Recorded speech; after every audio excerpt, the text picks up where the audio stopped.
Hi everyone, everybody. This is Thomas Roussel from Pixologic and Polysculpt. And this is my first stream. Doing a restream on YouTube and Facebook and Twitch. And for my first time, I have some issues with the chat. Then I'm sorry. I will try to monitor everything, but Restream chat is just a mess for me, then very sorry for that. First of all, obviously it's not my first stream for Pixologic. It's been a while now, and before starting, I need to let you know that sorry for what has been announced previously, because Kyle, who is managing ZBrush Live, wasn't aware of what I will do. Then that's why it's about cosplay and figurines, and you have this Kylo Ren helmet. Then just about that, before starting with the project, and I will explain a little bit about that just after. I published 2 days ago, for the May the 4th, be with you for the Star Wars Day, the making of the Kylo Ren lightsaber on my website and also at ZBrushControl.com. Then if you didn't follow my live stream, then it's a kind of recap. Then you have all the process and all the text in English and in French. Obviously, I guess most people will prefer in English. And as an extra, down the article, after the photos, where it is, you can download the files to 3D print your own lightsaber. I already answered the question. No, I won't provide already printed and built and painted lightsaber. It's not my job, definitely not. But you can download it if you want, then for your own usage. Then for today, what I will do, in fact, for today and probably the next 2 sessions for ZBrush Live, it won't be cosplay, it won't be figurines. I will do cosplay probably after. But this is a project I wanted to do since a while, and I don't know if you're aware of that, but recently I received some Chinese printer, Creality CR10S, which is a 30 by 30 by 40 centimeters. I don't know inches, I'm sorry, but it's quite big in terms of build volume. And I would like to print my son, my 9-year-old son, at one scale, real scale, in a Buddha position. Why a Buddha? Because we've been in Japan with my family a year ago, a little bit more than a year ago, and my son really loved Buddha and always taking the Buddha pose. It was something. Okay, let's try to do this project with my son. Try to build something. Then this project will be about scan datas and also about then cleaning the scan, then resculpting, and after, of course, 3D printing. I don't know yet, but perhaps I won't do, in fact, everything in 3D print. Perhaps I will do a master as a 3D printing model. But I may do some silicone molding and doing some cold casting directly. Cold casting is when you are using resin and you are mixing it with metal powder and probably some bronze metal powder.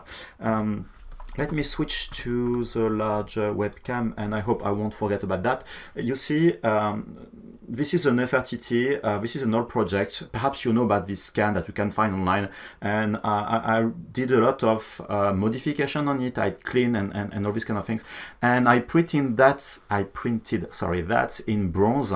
You know, this filament that you can buy now, which is a mix of plastic and bronze, and you can have also with copper and other metal powder which are mixed. And it was great, but to be honest, it's working great because this is very, let's say, clean surfaces without a lot of details, and FDM is not very good when it comes to details, and on top of that you need to sand. And trust me, sanding this type of metal, which is a mix of plastic and bronze, is just a pain. Really, I spend quite a lot of time, and it's far to be perfect. You need to buy some tools, and yeah, it's Then this time probably I will print the model, at least a small version, with the Form 2 or the /plus as a SLA printer, and then I will do a mold and then casting that in this kind of resin and bronze. And obviously I will try to do full-size prints, but just in FDM, just for fun. Anyway, Let me look about the chat. Hi everyone, New Patriot and Asif and Thibaut and Montero Torrent. Sorry, it's I don't have everything for the chat. It's yes, I will blame Kyle. And no, 1 inch polyfusion is 2.54 centimeters. Then you need to convert on the other side, exactly. And yes, one by one scale of my son. My son is 9 years old, and as you can see on screen, I will explain all of that during this stream. I did a quick 3D scan, and trust me, again, I'm asking you to trust me. I will answer later your question, Vilaraj. Vimaraj, sorry for your nickname. Then scanning, I mean, a real human when you're doing photogrammetry is not very easy, because you need to take a lot of photos with a very limited amount of time to avoid people moving. And when you are, let's say, an adult, it's not very easy. But when you are a 9 years old kid, even if you are doing a lot of effort but not moving, it's very, very difficult. And what you will see now is a result of a scan I did this afternoon with not the best light condition. Unfortunately, I have a very harsh shadows because it was a bright sun, outside. But it will be a template anyway. Then, just to go back to your question, adopt to clarify. So Sculptris Pro will not work when a part of the mesh is hidden. Yes, Sculptris Pro will work only when the full mesh is visible. To answer your question. And yes, Polyfusion is saying on Twitch that he have 2 spools of metallic PLA which are covered with dust, and it's a pain to print post-process. Yes, because when you are printing that, because this is a metallic filament, a metallic material, then the heat from the nozzle is just spreading across the filament a lot more than regular plastic filament. Then it's very, very difficult to handle, and I don't think I will start with that. And as if it's slightly off topic, but just to answer quickly your question, Asif is asking on YouTube that he needs some suggestion about how to start ZBrush for beginner level. Very quickly, just go on the Z Classroom of pixologic.com, and then you will have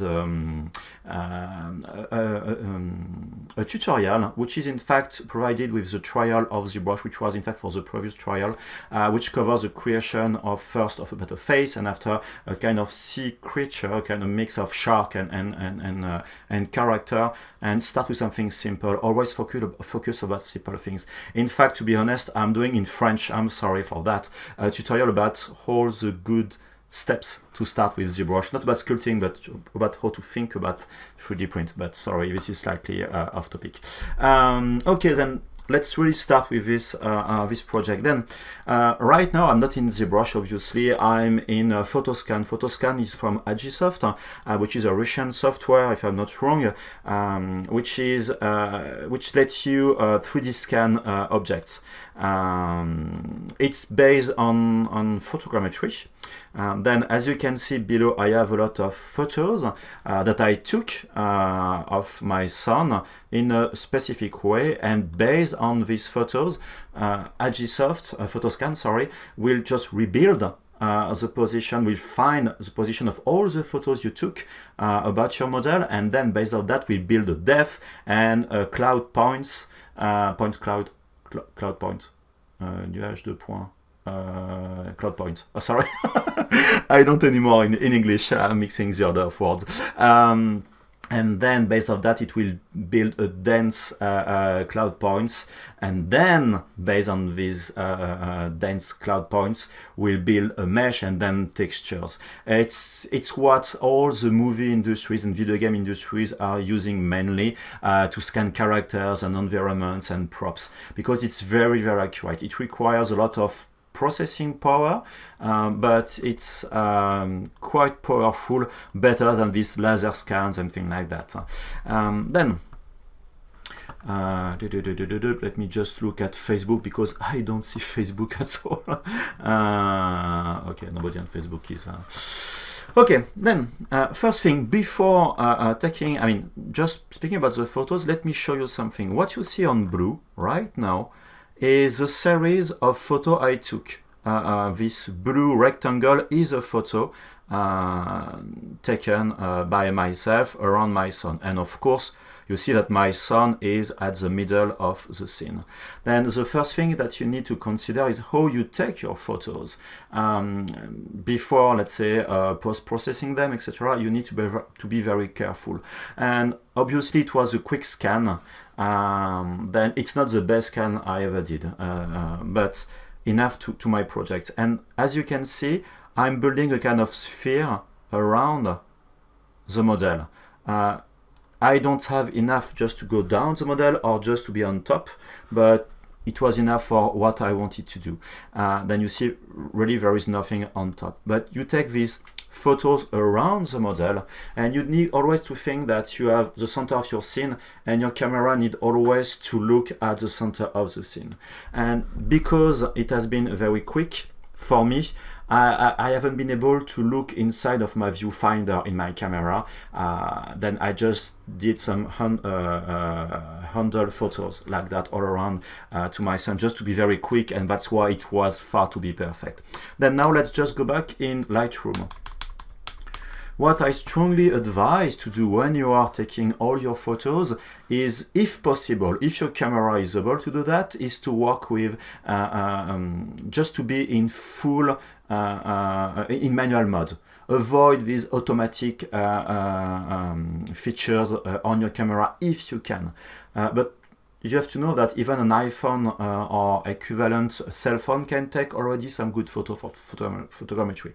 Of course, the high-end is your camera, the better is your lens, the better will be your photo, and then your scan. Then, about these photos, just quickly, this is just some of them. As you can see, I'm turning around my son, and because it was the middle, it was something like 4 p.m. and it was very harsh shadows, really not something which was, sorry, because it's not in my session right now, not navigation, sorry, zoom. Sorry. You see, the problem with photogrammetry is you need to have a light which is as natural as possible. If you are taking photo outside, the best is to take some photo when it's cloudy outside, not thick clouds, just very thin clouds, enough to filter the light and avoiding having harsh shadows. And right now, you see on my son, his back is just burned by the light, while the front side is inside, in the shadows. And I could have just rotate my son on the other side, but even when you are closing your eyes and having the light like that, you are just having some not very natural expression in your face. That's why I decided to do something like that. But the best, of course, is to have some kind of natural light. And as you can see, my son is on top of a kind of table. It was just to be more closer to my my own height, to avoid having him be too much on the floor and just having some trouble to take photos just on the good level for him. And then for the photo, what I did was just to slightly change some values for increasing slightly the exposure to remove some shadows, and then you are able to play with some settings in Lightroom just to increase or decrease the highlights and shadows. And this is what is the best, is to work with raw files, meaning not JPEG files, but really pure data, and then processing this kind of images, and be sure that it's consistent across all your photos. And when it's done, just need to export as a regular images. The best is to export with non-compressed images. Avoid JPEG images, because it will compress the photo, and then it will just lose some fine details. For this kind of project, this is totally fine, but when you are working with, I still have my full screen on top, sorry. Always my face on top. Yes, always covering. Sorry, The problem is OBS I'm using for my stream is on my other screen, which is far from the Cintiq. In fact, I have 3 screens, and I don't have the look on that. But what I think you see most of them, most of it better. Just raw photos as much as possible, and when we are done exporting, try to have the same settings as much as possible. Let me check one photo. You see also. Just look at this photo. Right now you see this photo, or even this one, these 2 photos I have here. Oops. No. Okay, let's forget about that. You see these 2 photos here. You see my shadow of my arm and then holding the camera on the back of my son. Definitely such photo you need to remove it, because the software will be kind of lost when it will try to recreate the volume, because the light will change and then the visual aspect will change. And then when you try to just align on the photo, and the alignment is very similar to tracking when you're doing tracking with let's say in After Effects or this kind of software, to track similarities in the photo. Then if one photo is not similar to the other, it's not good. Then you just need to remove this photo directly. Okay, let me just look at the chats. Then Point Clouds, thank you very much for the order of the name. Anyway, then I just did some slightly modification. I look at the photos to be sure that it was fine. And also about these photos, you need also to, the best is to do some photos which are, let's say, far from the object. Far from the character, let's say go all around, and then let's say move one step forward and do something which is way more close up, and then finish with something which is very close to the object, especially when you are looking to rebuild some fine details and you need to have some accuracy. The best obviously is to work also on the face, on all directions, etc, etc. And also be very careful, sorry, 2 things, again, two extra things. When you are taking your photos, look about the depth of field. So depth of field is, you know, this shallow, how can I say that in English? I'm not sure about the word. Swallow effect, when you have your point of focus, which is then on focus, and then the more it's far or close to the camera, the more blurry it is. Then this depth of field is very important. When you're doing photogrammetry, you need to have as much as possible a large, very, very wide depth of field, meaning that everything needs to be on focus as much as possible from the front to the back. The shorter will be your depth of field and the smaller area of being on focus, the worse it will be for the software. And you see my 2 cars, even the house of my neighbor is still on focus. Then that's why having a lot of light is very important. And the last step is be sure that you are very accurate in terms of movement. If you have some motion blur, because you just move slightly when you took your photo, it won't be good at all. And just one last thing, as you can see, I took quite a lot of photos. In fact, I did 3 scans of my son, and because it moved slightly, mainly the head, it was not very good. And for this series, come on, you see, I put something on the table, I don't know, kind of cloth. This is a towel to go to the sea, to the beach. And the idea was to help the software, because the more, let's say, visual variation you will have, it will be easier to track the position for all the camera. Then sometimes just have to add some, let's say, fake trackers, assistants for the tracking will help quite a lot. Exactly. Okay. Now let's go back in Photoscan. Okay. And I won't rebuild everything because it takes quite some time, and I don't want to wait quite a lot in Photoscan. But right now, what you see on the screen, let me just remove all the photos visibilities, and you see you can also see the thumbnail of each photos. You see, like that. And you can even select, let's say, one photo, and you can say look through. And then now I'm looking right now through the position of this photo to my mesh. Okay, let me just hide all of that. Then, right now, what you see on screen is this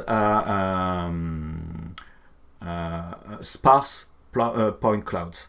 Meaning this is when the software is aligning all the photos, it's creating a kind of basic point clouds, of the scene. And as you can see, you see quite a lot. You see the shadow right now. This is all the small trees which are casting some shadows on the ground, and you see even right now the separation. That's why it's very, very important to have a consistent light for the whole model. And then, as soon as you compute, this is very easy. In fact, you are just creating a chunk, and in this chunk, let me just load the images. Sorry, this is another hard drive. Scan.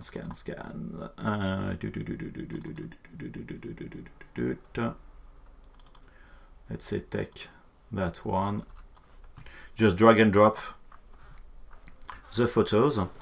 And when it's loaded, you just do a right click on the chunk that you created, and then you have the process section. And then you just need to do step by step. The first operation is mainly aligning the photos. When you align, it will ask you, okay, which type of accuracy you want to have. The higher you will go, of course, the best quality it will be just to align the photo. And as you can imagine, the longer it will take. Then let's just try to do at the lowest just to be sure. But perhaps I will stop. I don't know yet. Let's just see if it's very quick. But doing this step will be very, very important. In fact, when I'm processing a scan, and just let me know if the stream quality is good, because I don't know while processing if the GPU and CPU is not just killing the stream. But I'm always doing a very rough, low quality process of my images before moving forward. Let me just look at Twitch. Okay, I think it's just killing the stream. For me, at least, the stream is just dying. It should be faster now. What I was saying. Yes, I'm doing always this low quality scan with a low quality alignment, and then this low quality point clouds, just to be sure if everything is fine, because it can take sometimes hours to process a very high quality scan. Then you don't want to process for hours and just noticing that it's just crap, and then you need to restart again, taking some photos to redo your scan. Then try to be as much as possible in this process of going to low quality to high quality. Okay, let me just stop that because it's okay. Sorry, I just aborted because it was way too long. Okay, then let me know if the stream is back for everyone. Yes.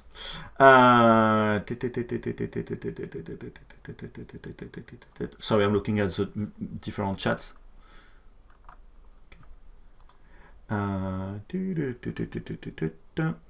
Okay, then as soon as you are done with that, then you will see this result of having your scene generated, and then the next step will be to define a working area. This working area, let me just hide the images, is this kind of box. I don't know if you see this box which is around my sun. You have this type of box which is around, and if you look at this options, resize option, this is a box which is around my area of interest. Then you can define like that, okay, what I want to generate after for the high quality result of my point clouds will be what is inside this box. There is no need to process the whole scene if you just want to have a small part of it. Then this is the next step. Of course, you can just keep a small part or a larger part if you want to have just to grab some polygons around, but this is very important. And of course, if you want to process the whole scene, it will take way more time than just a small part of the scene. Okay, then As soon as you're done with that, you do again your right click, and in the process you have your build dense cloud. And this step will be to define the quality of this high quality point cloud, which is dense one. And for this scene, I build the medium quality one. That's why my result is not that good. But again, for just the sake of time it was taking, I just did a medium quality. And when you have that, this is what ZBrush, Photoscan will generate. Let me just go back to this. And this is what you have right now. Whoops. Sorry, my computer was doing some weird stuff. This is what you have right now on screen. What you see if I'm just zooming in a lot inside, this is a lot of small vertices that you have. It's not a 3D mesh. This is just a lot of vertices. And at this step, what you can do is to say, oh, I want to just remove these points. I won't need them. Or why not just the bottom part? Again, removing all these unnecessary vertices will avoid spending too much time later in cleaning or removing even in ZBrush what you need to modify. Let me just rotate like that. You can say, oh, I just want to have that like this. You remove,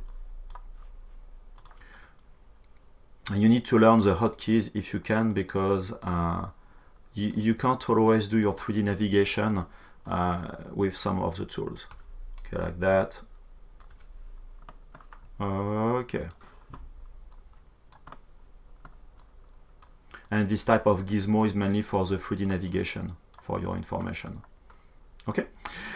And as soon as you are okay with your cloud points and you have a way to clean, and you have some extra tools obviously that you can use in this process. Sorry, this is very quick, but I want to switch to ZBrush as soon as possible. Then right click, you can process now building the mesh. Then building the mesh will do something like that. Sorry, because when I build the mesh, I didn't remove all these extra polygons.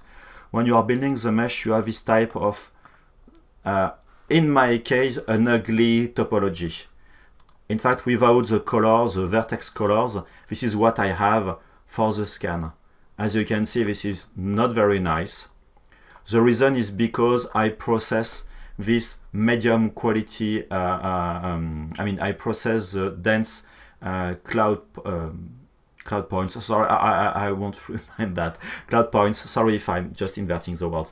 In medium quality, while in high quality it would have been better, definitely better. But for me, this is quite enough. And then you see all the polygons, the wireframe right now on the model. And what you can do as an extra option is to process the textures. And when you process the texture, you can define a size and the, let's say, the mapping, which is generic. Right now, I don't have UVs. Then I'm just asking Photoscan to build the UVs on my model. And when it's done, this is what you have. And again, this is definitely not the best scan for what I want to do, but it's enough for this project since I will need to resculpt quite a part of my model. And even if it will be just my son in Buddha, I will, let's say, convert my son as a Buddha. Then I will refine some part on his face. That's why it's not a big deal if it's not perfect as a 3D scan. And when you're done, just need to export your model or separately if you want your texture. But when you export your model, sorry, this is here, you can select if you want to export or not the model with a texture as well. Do you have some question about Photoscan before going points cloud? I'm very sorry everyone about that. In Photoscan, is there a way to control where the origin point is for the generated mesh? To be honest, I don't know. I guess it's just focusing on just the size of the bounding box, but depending about how large is your scene take based on your photos can be quite large. And I know each time I need to remove the center and cleaning stuff. This is not very, for me at least, convenient. No questions so far? Nope, nope, nope. Okay, then I will move inside of ZBrush now. Sorry.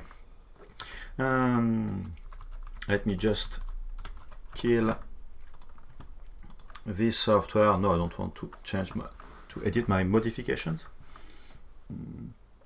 Okay, then now inside of ZBrush, the first thing I will do is just for me, I'm always starting with a regular project.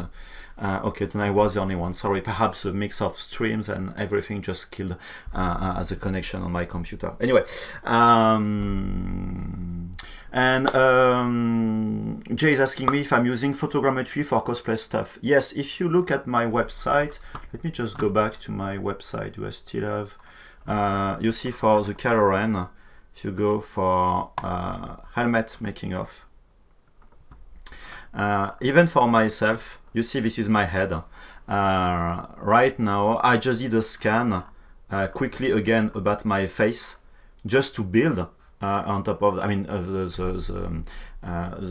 helmet on top of my head. Then just for references, if let's say I want to do a cosplay for someone, the first thing I will do will be to do a scan of this someone, because you need to have the good proportions. And of course, after scaling inside of ZBrush, your model to be sure that you have the good size and being just with the good proportions, then definitely. And after, if I, let's say, need to rebuild something which is already existing, and if I own this object, yes, for sure, I will 3D scan, and I can only use photogrammetry, then yes, I will do something like that, yes, definitely.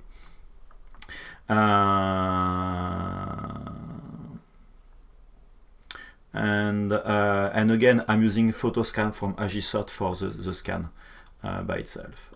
Okay, then, inside of ZBrush, and let me load my pure ref with some scan stuff. Puma Rare, I don't understand how software know how build 3D scan from photos. That's a good question. I know that they're just tracking the position of each photo compared to the next one. That's why you need to have some overlap between photos by doing tracking. Like again, like I said, when you are doing using compositing software just to track some movement and characters and things like that, just some kind of trackers. And when you have all the photos by using the parallax, then like when you are rebuilding 3D with the glasses at the cinema, to watch a movie, same thing, but on the other side. And then rebuilding the depth, and when there is a depth map, after it's possible to rebuild the model. Of course, this is a lot of theory. I'm not a coder, but it's something like that. Okay, then. Now what I will do will be to import my model, which is in Photoscan.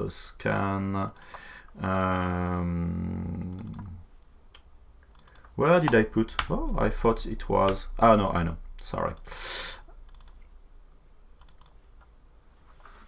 Okay, let me import the scan, and this is the first time I import this scan. Then I'm concerned about the quality, but. Okay, yeah, the face of my son is totally just ugly. There is nothing else to say. And what I will do, I will import the texture. That's why I'm always building a texture of when I'm doing a scan, because it can be very helpful just as a kind of assistant and a kind of helper. Then my texture, don't forget that in ZBrush the texture can arrive upside down. Then I will do a flip vertical like that, and now I can go in texture map and I will load these textures. And as you can see, now the texture is on my model. Let me change of material like that. Okay. Let me, so I'm looking at the chat.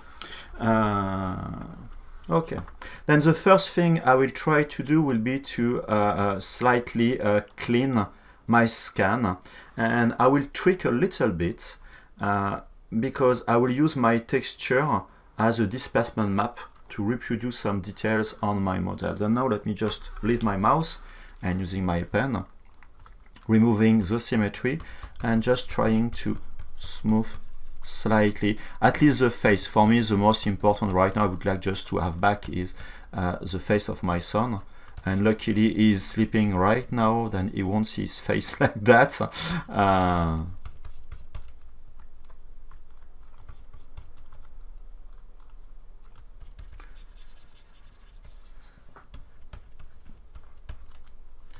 Having just the face and the texture again will be helpful to rebuild some part of the model.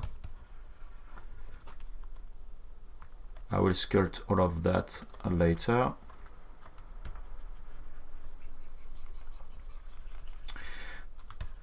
Because what I will do quickly will be to first of all, of course, trying to reshape all of that. So I don't have my custom UI and I'm kinda lost.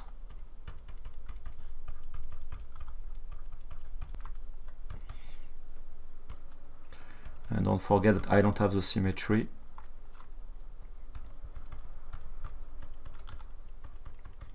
Just trying to rebuild as much as possible. And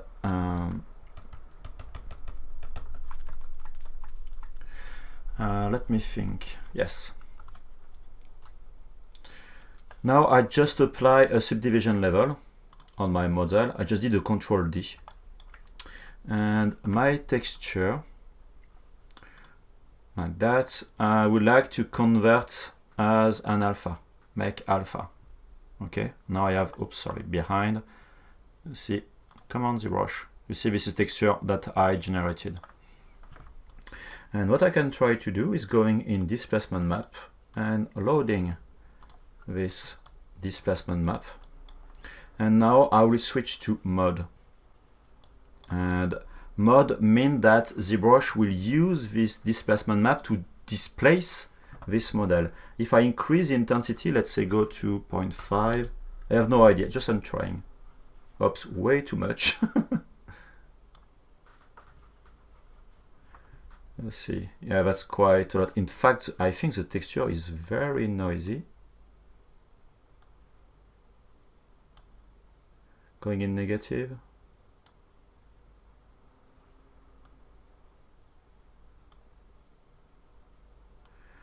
The idea is to generate, but I'm afraid that on this model, let me just, oh, you know what we will do?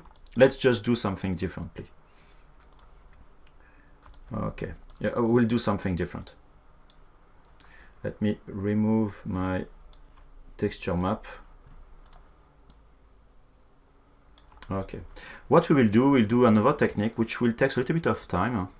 Why ZBrush is so slow? Texture map.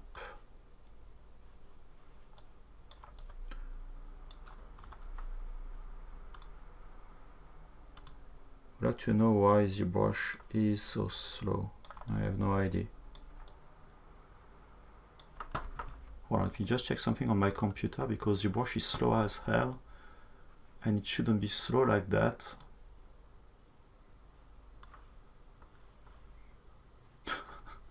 Just Chrome on my computer is using 20% of the CPU. That's crazy.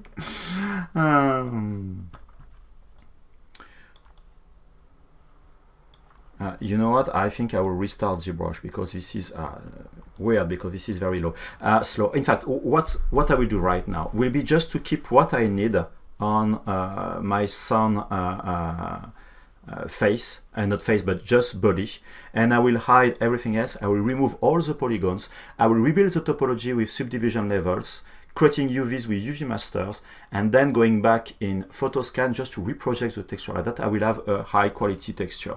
Then for now, let me remove the perspective, and I will hide unnecessary polygons. And let me just select my brush lasso.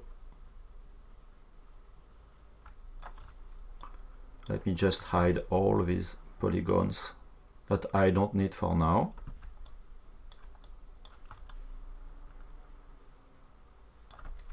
If I would, I mean, I need to use my pen tablet.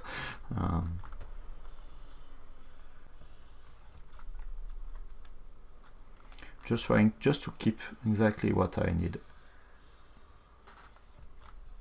Oh, I think I know.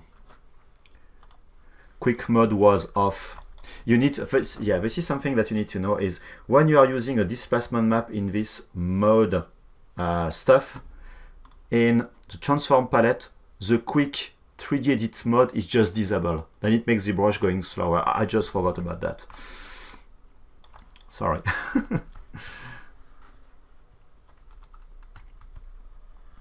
Okay, let me just try to hide. Come on.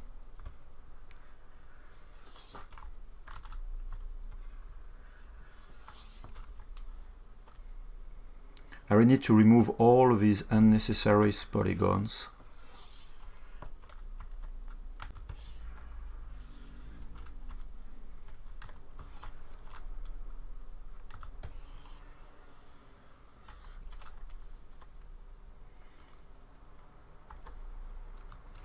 I think I removed a little bit too much.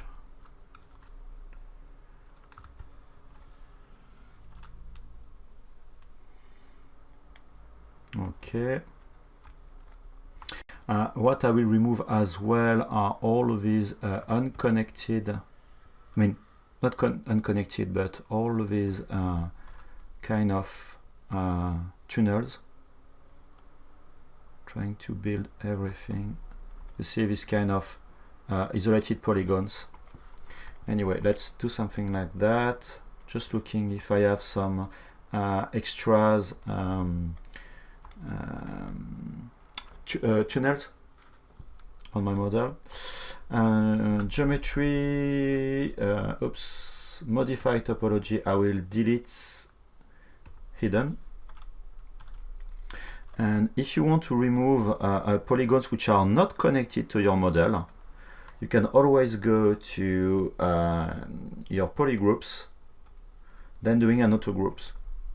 Then if you see some isolated polygroups, should be okay. Yeah, I think that's okay for now. Then now geometry, let me do a close hole and let's hope it won't crash. Close hole. Okay. See, just close everything. There is some overlapping.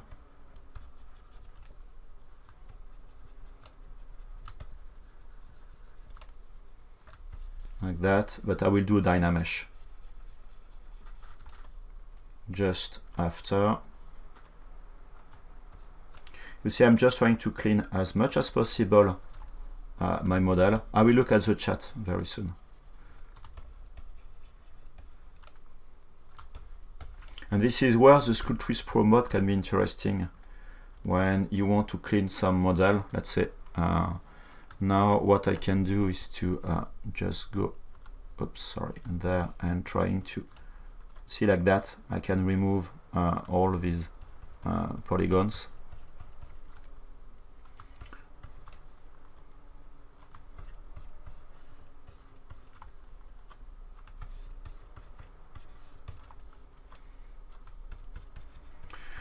Because a lot of people think that this Sculptris Pro mode is very interesting to just to create some characters and things like that, but it's very, very interesting for cleaning scans like that. Let's just be careful about the fits of my son.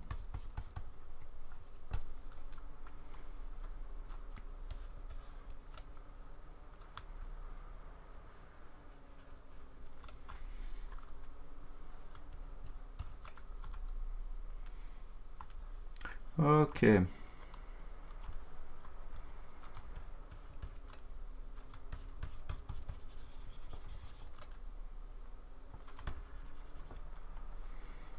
See, there is some, you see all of these isolated polygroups like that. You see there is some small meshes like that which are just floating all around.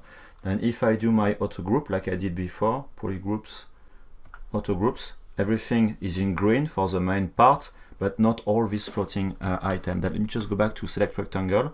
Now if I isolate, I just control shift click with the select rectangle. I click on my main model and all the other polygroups have been hidden. Now if I invert my selection, you see, I don't know if you see on my screen, but there is a lot of small isolated parts like that. Then I just need to do now delete hidden. Okay, and now it should be way better. Just cleaning if you want like that. Okay, then now I clean my model. I have a volume. Yes, it seems to be okay everywhere. Then let me just clean a little bit the head. The hairs are always the most annoying part for a 3D scan.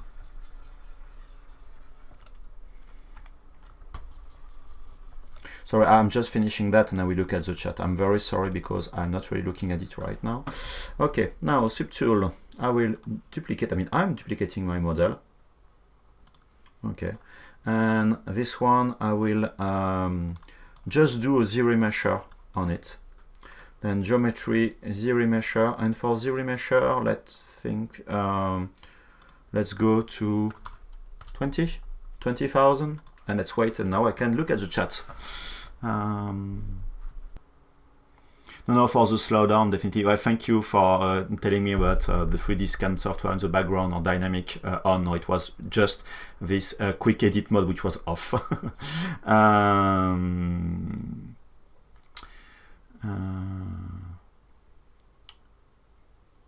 Yes, on my computer I have a 32 GB of RAM, but definitely Chrome is using quite a lot of CPU, and on top of that I have the OBS which is streaming and encoding at the same time to record the stream. Then I don't have all my CPU as usual.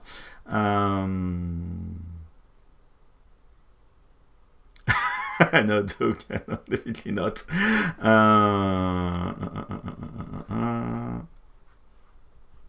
Okay. Now, just look at that. This is the result I have on my model, my son. Let me just go back to my regular color, sorry. And okay, it seems to be okay.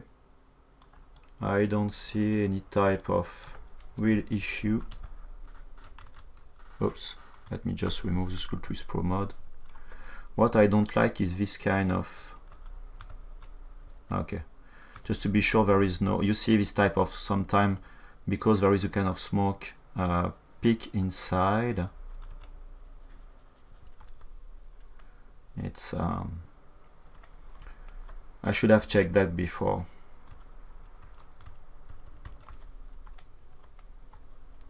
Just looking at all of these tunnels and what I will do. Oh, you see, that's why you need always to be very careful on your scan, because scan can be result can be very ugly, and it can be very problematic to fix when it's too late. You see on these topologies right now. And when I will be done, I will run again ZRemesher on top of this model, because I fixed all this small problem. Then I just run it again on top of this this retopology, sorry. Okay, then now it should be fine everywhere. Now next step will be to generate the UVs. Then to generate the UVs, I could run directly UV master on top of that. But to be more accurate, I will first, oops, not do that, with my mask, creating some polygroups.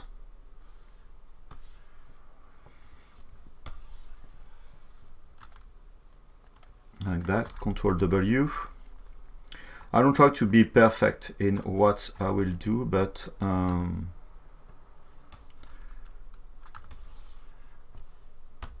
sorry. Why I still go back to my... And if you look at what I'm doing right now, I'm just splitting the arm in two parts, like this.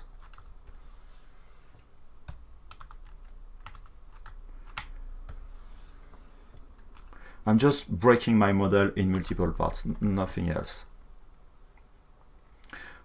The more part I will have, the easier it will be for UV master, the faster it will be, and it may be more optimum for the UV space. Let me just isolate that one and just breaking in multiple groups. Okay. Even the head, let's just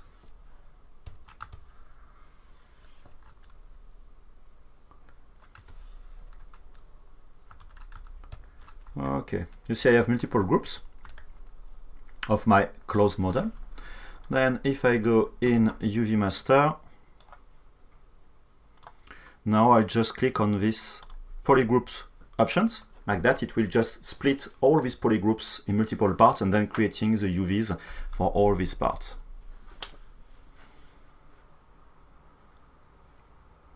No mermaid, sorry.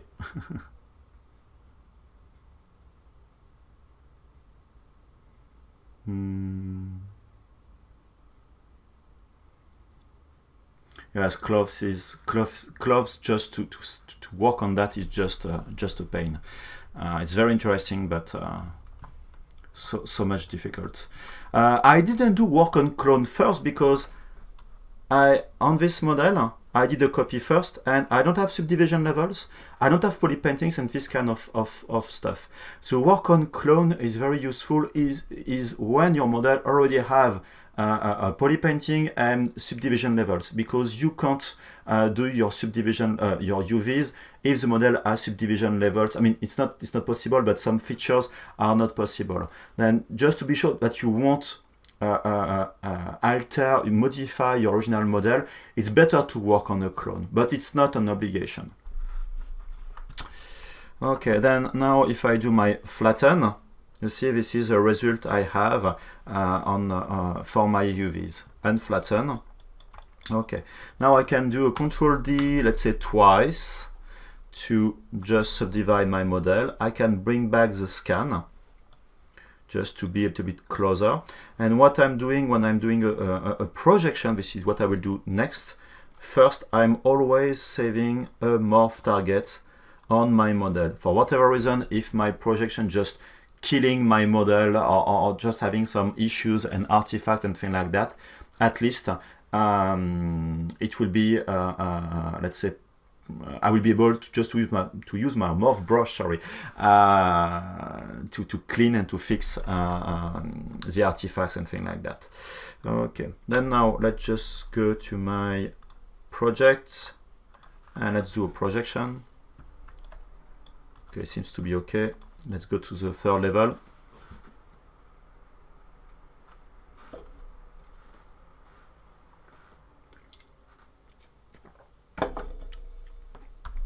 Okay, just one detail. When I did this this projection, I did it in two steps. I don't know if you noticed. The first step I did, I was at my lowest level of subdivision, and I added 2 levels of subdivision, which goes up to 400,000 polygons. But when I did my projection, in fact, I did the first one at not the maximum level of subdivision, but a lowest one. Why? Simply because it will be faster to do that, and if it's a success at this stage, then you can go to the next level. Because if you go already to the latest level, sometimes you may have some artifacts for projection, then you can fix that at a lower level before projecting again. And it's better to work in multiple steps when you're doing your projection. Okay, and GTR Life is saying on YouTube that I'm really impressed with photo scanning so far. Modeling this kind of mesh would have taken ages for me, especially given it was processed on medium. Not on medium for this one, but if it is on medium already, yes. If it's what you mean, not sure to be on the same track as you on medium. Anyway. Yes, I mean, working on photogrammetry is great, and again, Photoscan is something like $449 or $469 dollars, if I'm not wrong, or euros, which is not expensive. And again, with a regular camera, you can do a lot of photogrammetry. It means that doing 3D scan with photogrammetry is not expensive at all. Then this is really something interesting. Okay. Then now I have subdivision levels. I can start to little bit smooth some, let's say, some part of my model, just to remove some this noise that you may see on the model. Just a little bit. You know, just like working on the folds and all these kind of things, definitely working with scan data is way easier. When I see his hands, nothing left.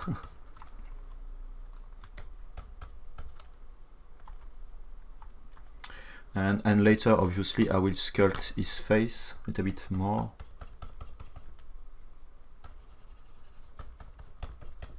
And you know what? The good thing about scan data, I won't use them right now, but you have quite a lot of photos to use as references. You see? If I want to look at his face or silhouette, I just need to find a photo. You see, like this one of his profile. Yes.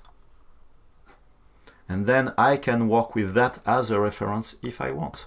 And this is great with photogrammetry because you need to build a lot of photos, and this photo can become references just later. Okay.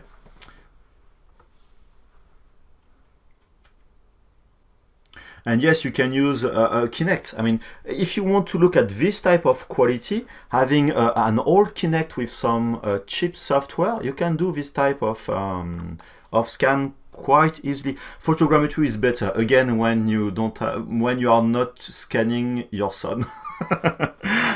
If you have multiple cameras, some time ago I did a rig with 3 cameras, and just taking photos 3 by 3 is way faster, and then you really increase the quality of your scan.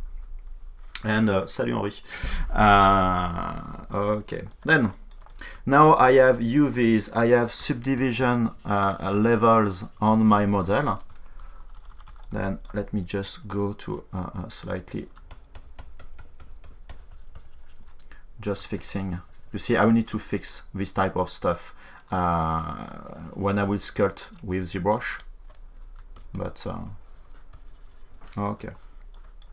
And then I will export this model as an OBJ file. ReUVs. Just writing the OBJ file, and I can launch again Photoscan.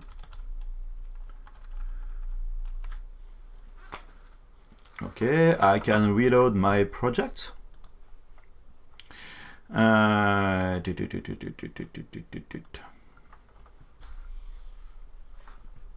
like that. And in fact, each time I'm loading or quitting Photoscan, Chrome is just dying.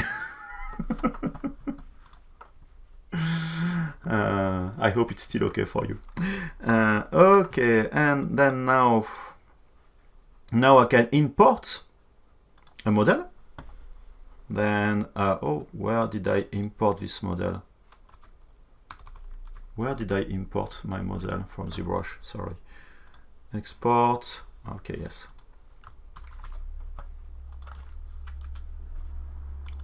ReUVs. It will replace this model from Photoscan. Then you will see that the table below my sun will just disappear. You see like that. And now what I can do is I can just ask to process the texture. But this time I won't use a generic texture, but I will say to Photoscan, keep the UVs of this mesh. And I will wait. And I'm sorry, but it may just shut down the process. I'm sorry. It may take a little bit of time. I have no way to... 7 minutes. That's quite a lot. It should... Yeah, okay. It's going faster.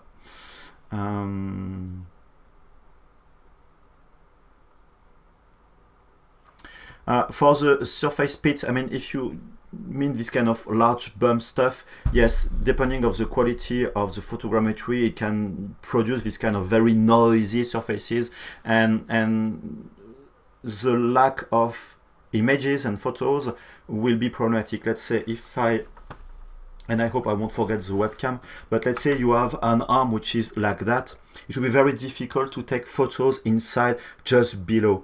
Then the software will need to imagine, let's say, to rebuild surfaces where it lacks a lot of photos, because you may not have a camera just on the good position. That's why it just try to rebuild things the best it can, and then you may have this kind of weird artifact and surfaces. Okay, wait for it. Sorry, my name is not Paul Gabori. Okay, let's just look at the chat.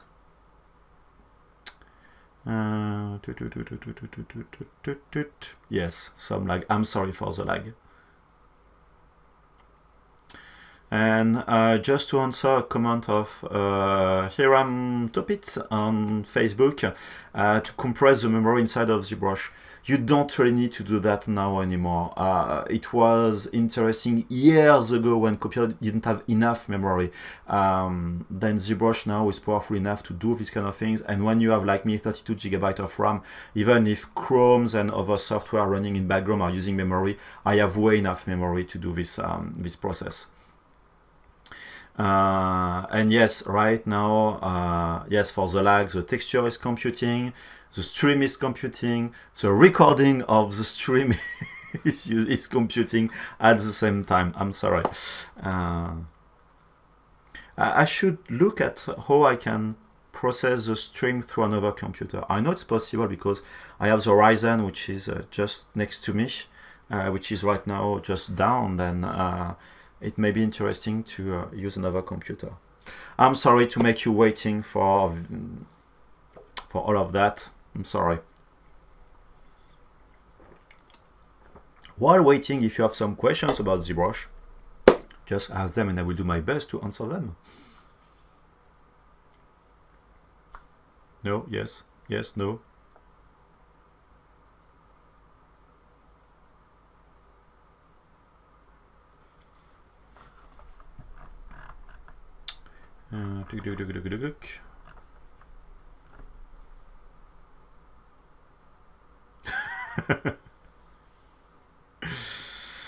Yes, always waiting.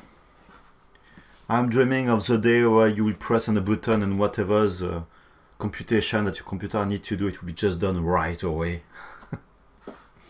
And again, I don't have, let's say, an i9 CPU from Intel with a lot of cores or Xeon CPUs, but I mean, I already have a good computer and always waiting, always waiting. That's so annoying.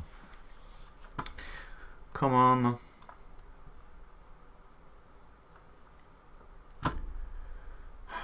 This is Windows minutes. Going up, down.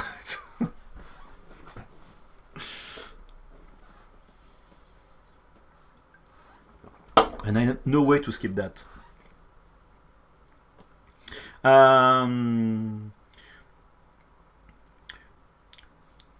Predga P616, sorry for your nickname, is asking, by the way, you said earlier no JPEG for Photoscans. So what is the standard photos format for that?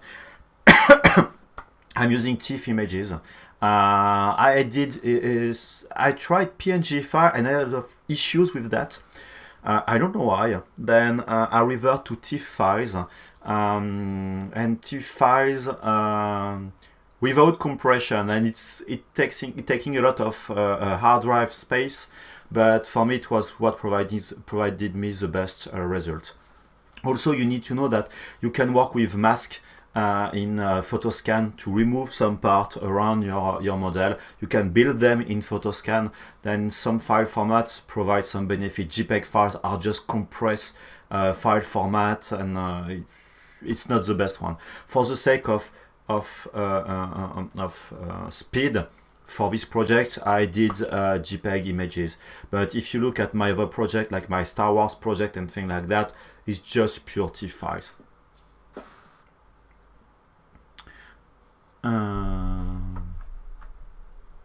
I'm sorry, Dougie, I'm not sure to understand. Dougie, in fact, he received, not him, but I mean the family of Nintendo Switch 2 days ago. But even for that, I mean, he wanted to do this Buddha stuff. Then it was originally one of his ideas, and it was totally fine with him to do something like that. Yeah, Thibaut, yes, a long time ago, artists wait a long time for the pigment color for waiting, waiting to have the pigment for their color in paintings. But yeah, it was a while ago. Obviously.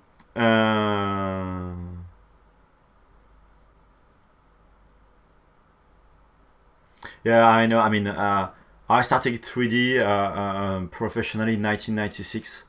And I mean, 3D was not like that years ago. And for the little stories, the real software are really starting to use real lot, as the model was Amapi. Amapi was a French software from you know what, Amapi, you know what, I'm happy.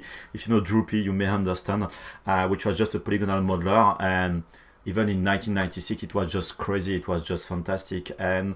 And to be honest, few days ago, I relaunched this software, very old version, which was still running on my computer, and it was very fun, but oh my god, so old school.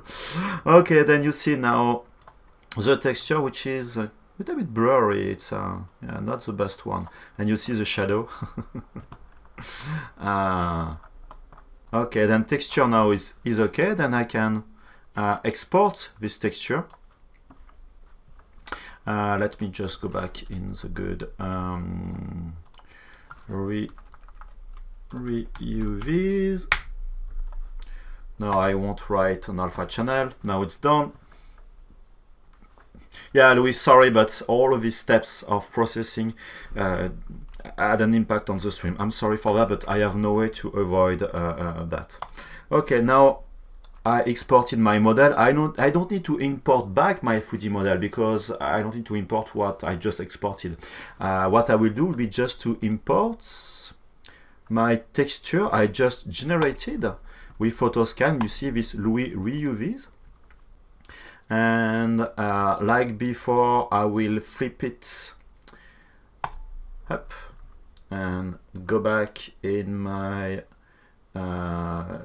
texture map, ReUV. Oh, okay, then what? Flip V. And then to answer your other question, you see my model that I exported and imported, it just killed my subdivision levels, and let me just reconstruct all of that. Now I have my subdivision levels, and I have UVs, and I have a nicer texture. My texture, let me just go in Photoshop. Come on. For Photoshop, I'm sorry, the UI is in French, but it will be just very basic what I will do. I will simply load this texture, sorry, and I will convert it to grayscale. Okay, like that. I will do a vertical flip,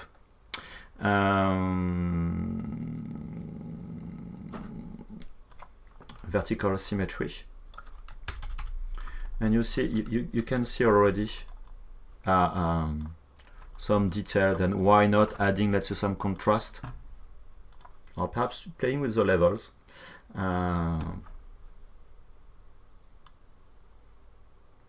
Just slightly, and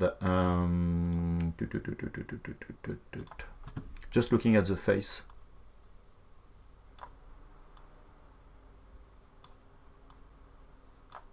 Yeah, just offsetting a little bit the white slightly. And now let me just export that as a TIFF file.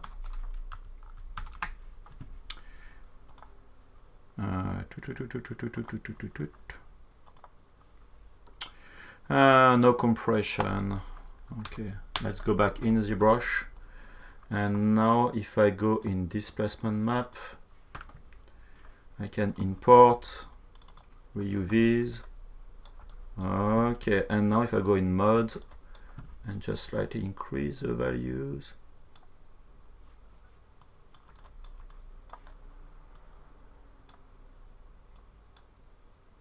Not as much as that. No, it should be in the other direction. See, it's very noisy. It's way more noisy than usual. 0.05.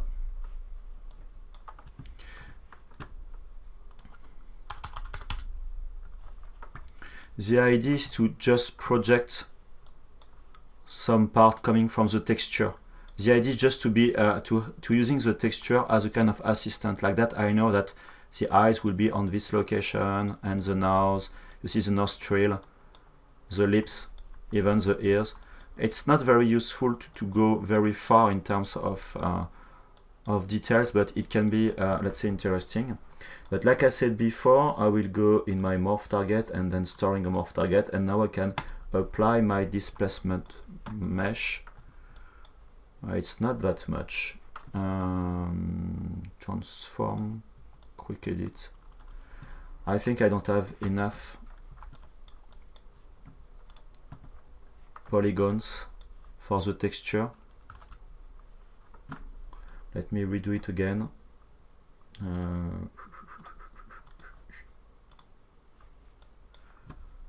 Now let me just go on the other side. Well,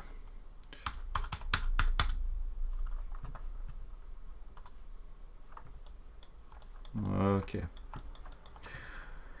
What it will be if I remove the texture map. Okay, you see now by adding it didn't change a lot, but you see by adding this texture, now I have you see this type of patterns which was on the fabric of the clothes, which is coming from Japan, to be honest. It's just to be helpful with the scan. Okay, then now I have the details. What I will do will be mainly to rotate my model to be not in this tilted orientation.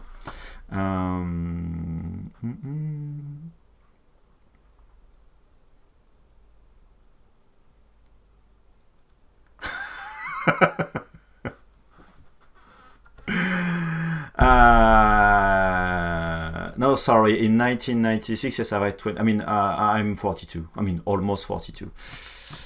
Then, let me remove the perspective. Now, let's go to the gizmo and rotate like that.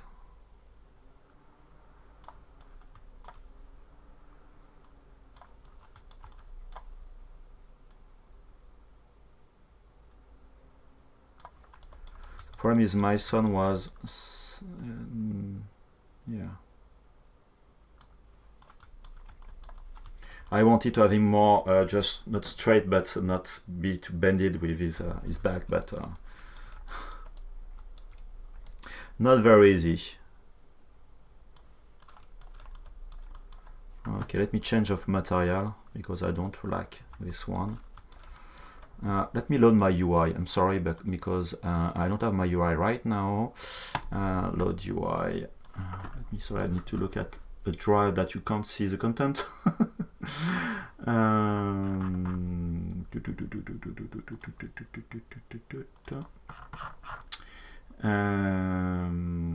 Where is my...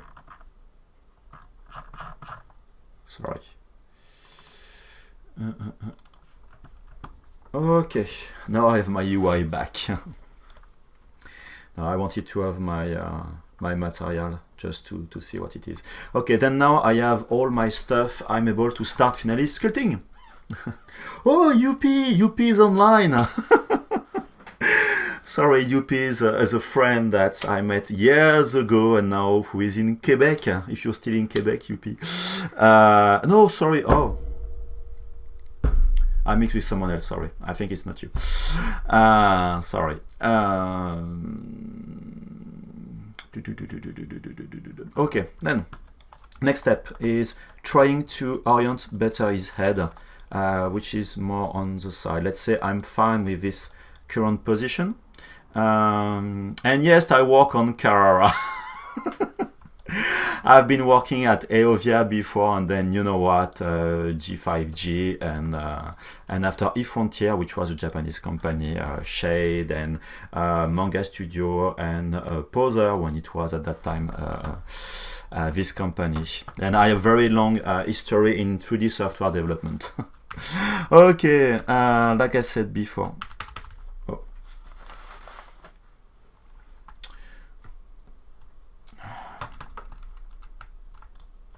Sorry.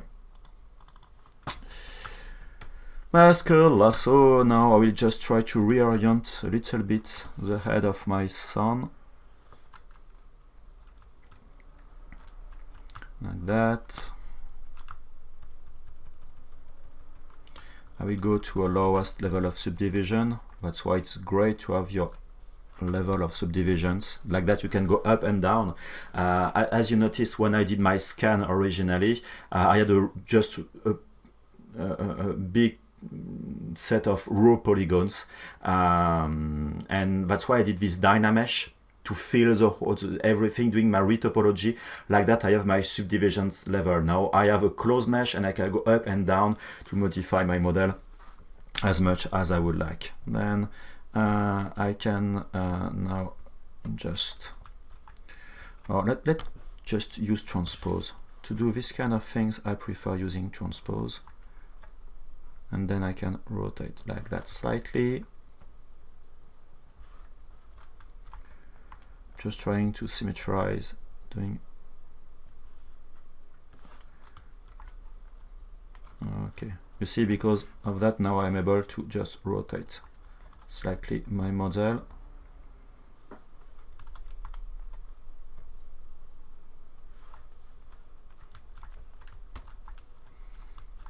Okay. Then I'm able to sculpt. Let's say I want to use my symmetry. Then I don't think I'm on the good axis. Let me just do rotation of my model. I need to do a 90 degrees rotation.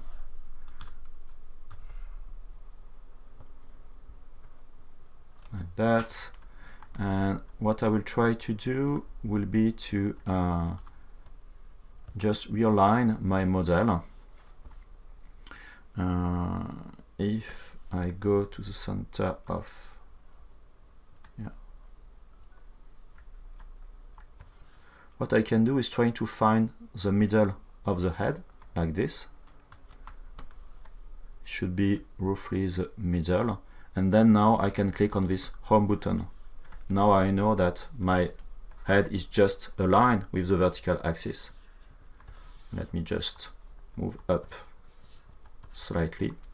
Again, when I will work, when I'm working, I'm always working with some values that ZBrush can handle. Then my mesh is 3.5. It's fine for ZBrush. It's not too big. You see, compared to the grid size, that's, let's say, a good size. Okay.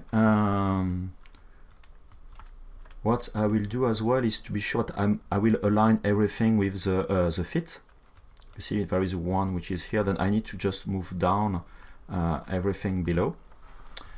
Then I will go there, and now with the mask brush, mask pen,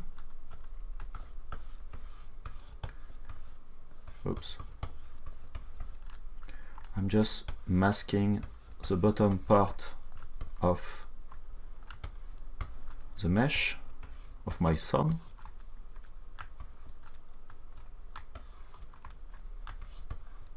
Like that. Now I can just control and clicking once to blur slightly the model. And if I do now a uniform scale along one axis, you see there is a possibility to, well, I think I will do that manually, because it will just flatten some part which are already very flat. It was not a very good idea. Then just taking the move brush, trying to have everything on the ground level, roughly at least.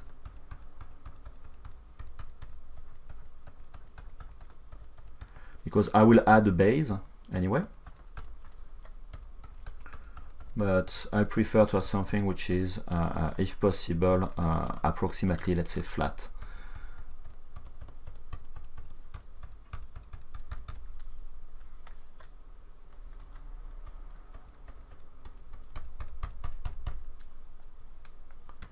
Okay, like this. Just smoothing. And now I can use my clip brush. Control Shift using my clip curve brush and going around like that. I simply smooth on the border.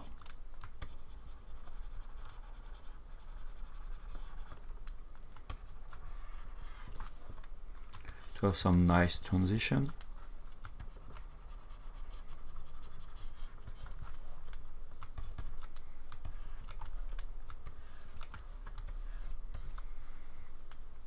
Okay, and next step will be to save my project. I can save only the tool for now. Save, Louis Buddha.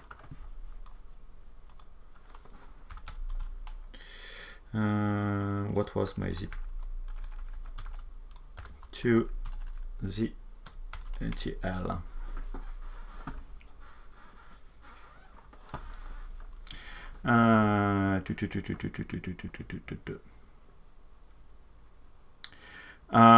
Design one to start using ZBrush. In fact, if you're just doing a little bit of researches on internet, you will see that there is a bunch of tutorials available for free or paid tutorials.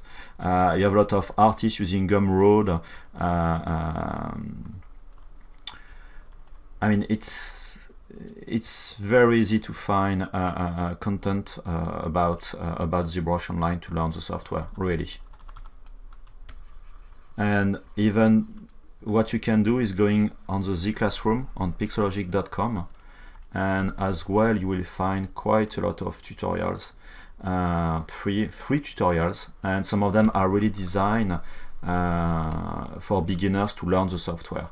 The Z Classroom, you can select in the Z Classroom the levels for your skills, and it's quite useful. Okay, now let's do more regular sculpting. Before even working on the face of my son, I don't know if I can work with the symmetry. Symmetry is a little bit off, I think. Yeah, I need to move slightly.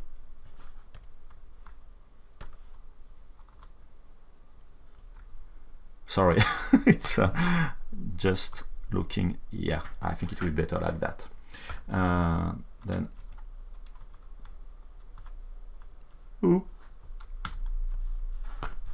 sorry, why? Sorry, I don't hit the good hotkey, then obviously I have issues.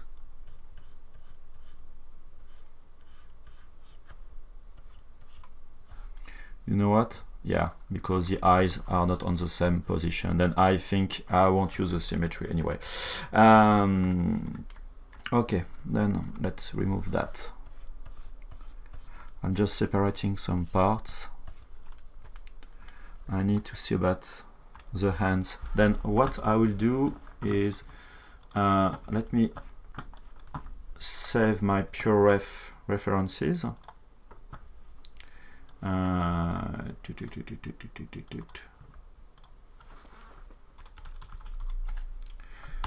Okay, and now I will I can do new one.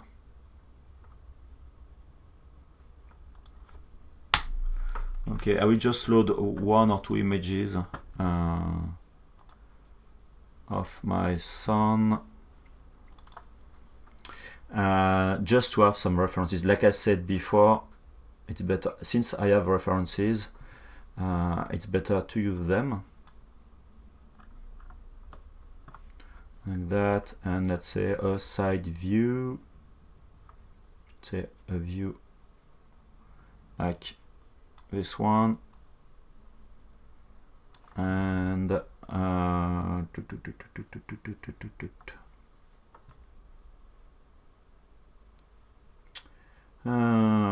okay, let's deal with that one.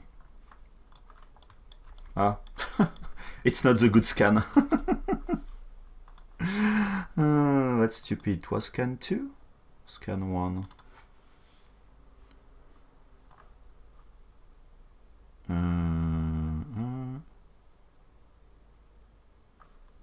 Yeah, I think this is this one.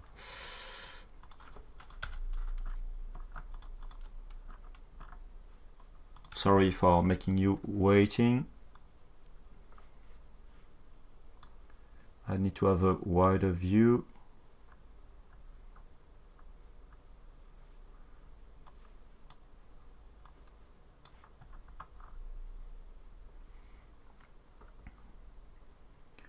And let's say a front view like this one, and a side view. Okay.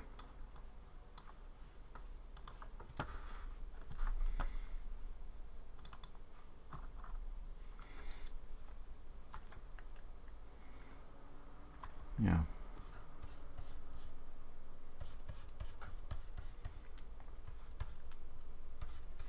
And you see, just to have like that the 3D scan and then the photo converted as a displacement map, it's very helpful to use that as a kind of template just to rebuild.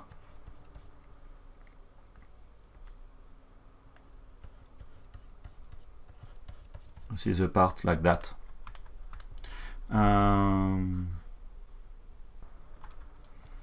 Then you can start just like that, building the fold.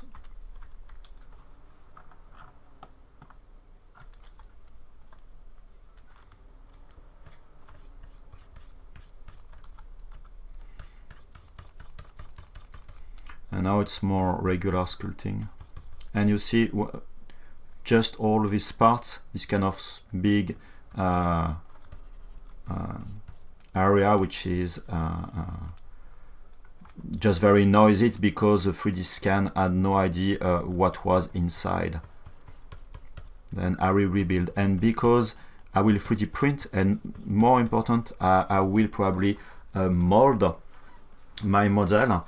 I will need to avoid as much as possible the overhang on my model. So now we need to clean all of that and making something which will be let's say nicer.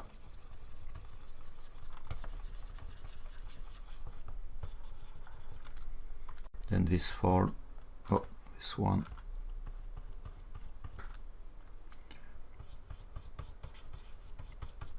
going to do the transition, and I will try to fill as much as possible what is inside.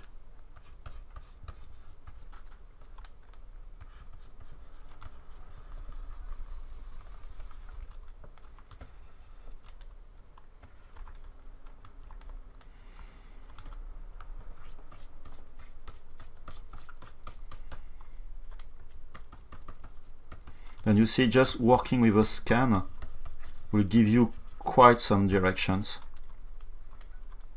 to work with your model. Not only to fix, but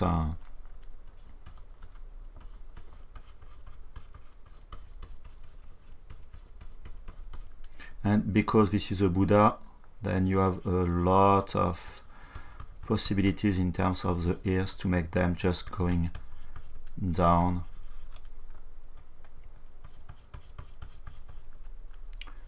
But now I will just work on the full mesh like that.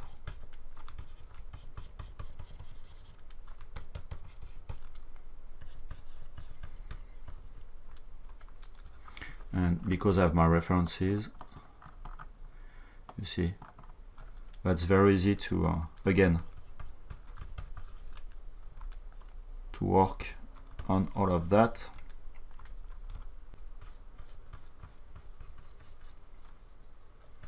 Making the face a little bit more rounded.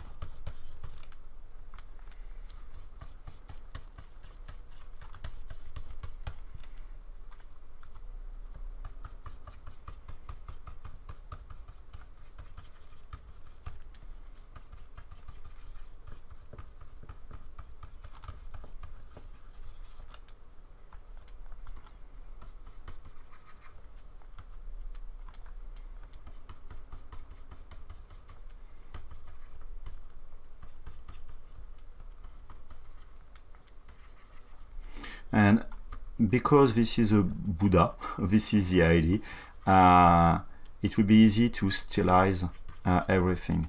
If you remember, perhaps the Buddha is, whoops, I need to change all of that for the nose. It's way too high. But you have this type of a very long neck going like this. Let me just keep that. And saving that.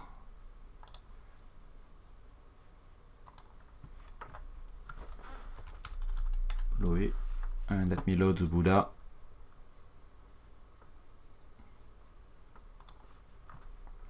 You see, you have this type of stylized shape, and this is what I will try to do as much as possible, and trying to keep a little bit of my sun face.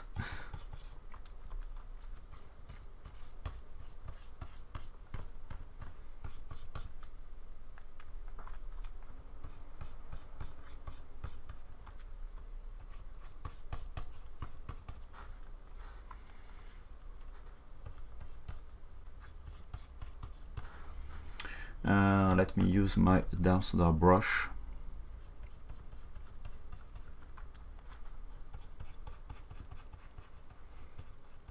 And to be honest, I'm not the best one to work with without the symmetry, then it's a good exercise for me.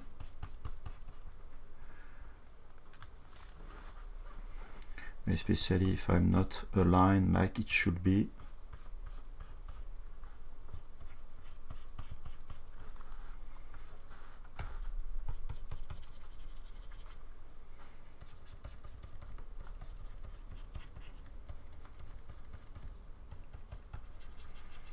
And one thing is, again, don't be afraid about, oh, that's ugly. Yeah, perhaps it's ugly at this stage, but it doesn't mean that it will be ugly at all the stages. You need to keep in mind that you can refine quite a lot. And the problem with my son is obviously his nose is a kid nose, then it's not as long as what it needs to be for, let's say, a Buddha.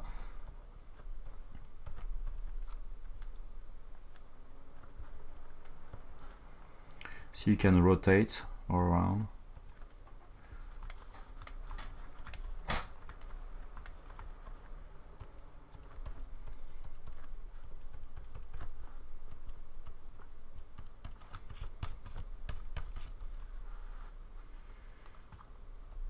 I just bring back the symmetry and trying to be, because this part you see is not a line on the vertical direction.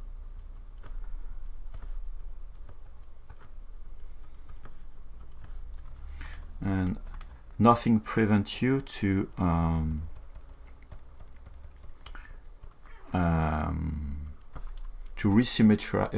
redo the symmetry on both sides of the model.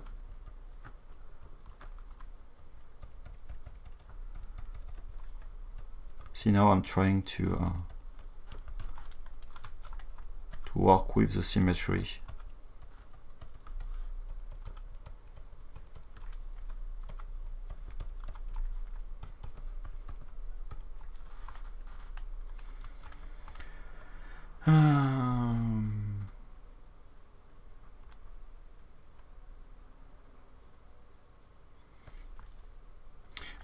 To the video game maniac, in terms of printer, well, you have multiple possibilities depending of your budget. For ZBrush, by far you need to go to the SLA route, meaning that not the printer with a filament in plastic that you are printing, you're just melting, but more a resin-based printer. The problem is, of course, these printers are the most expensive.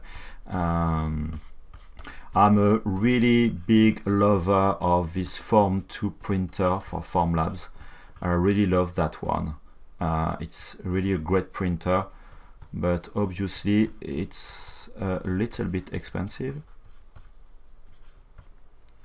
See, by doing that, I'm redoing the symmetry on both sides. By resculpting, I'm adding what is missing on one side.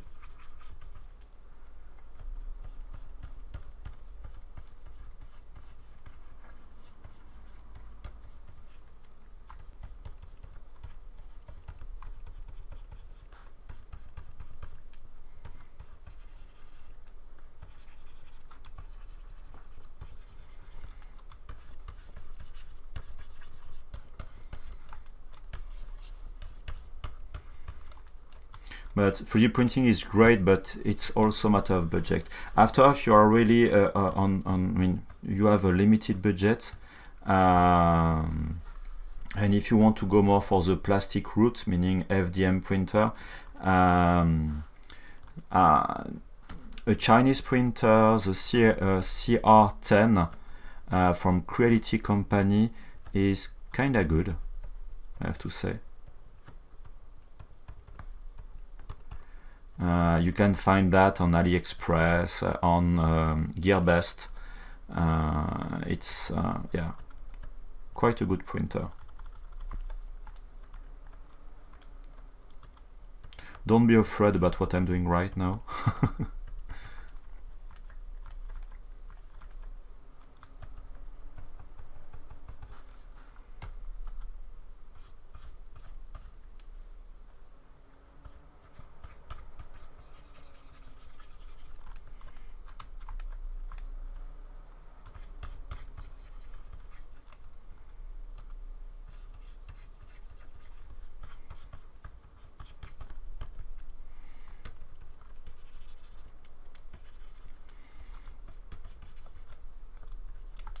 But yes, the CR10, I did a review on my website, but in French, I'm sorry.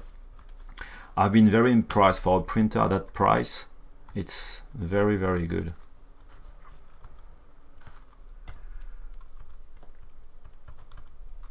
Oops.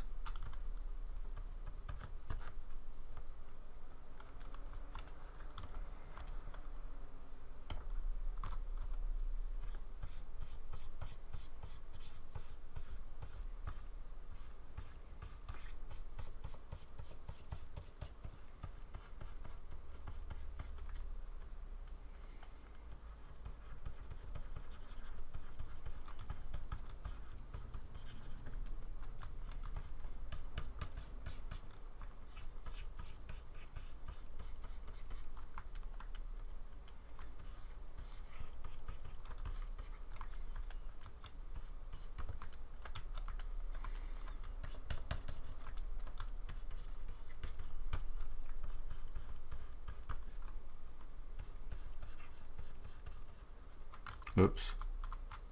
Sorry, sometime I just stop talking.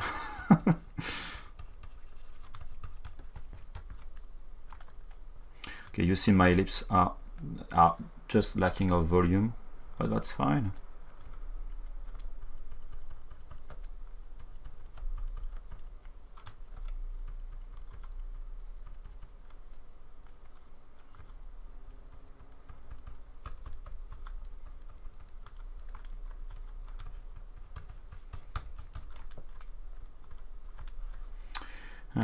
Down to that brush.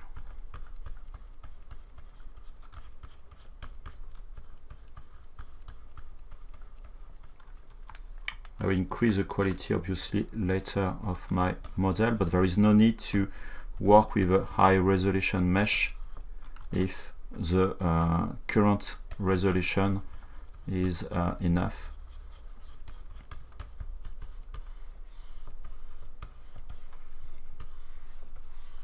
Now I'm using the edge polish brush, just try to give more this flat style.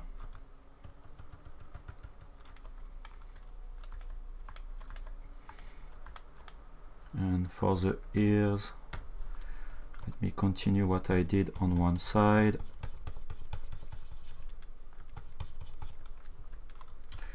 But I leave the symmetry.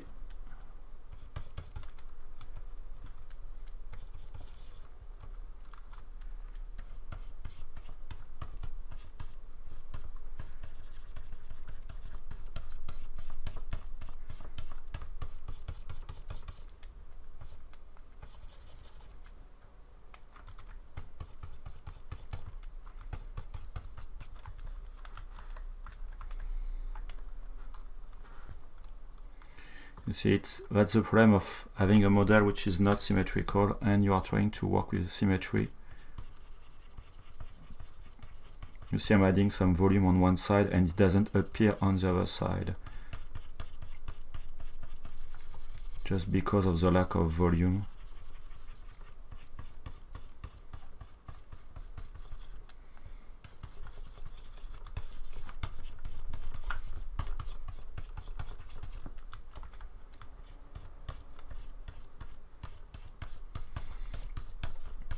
And except doing a manual retopology, I have no way to resymmetrize my model like I would love to.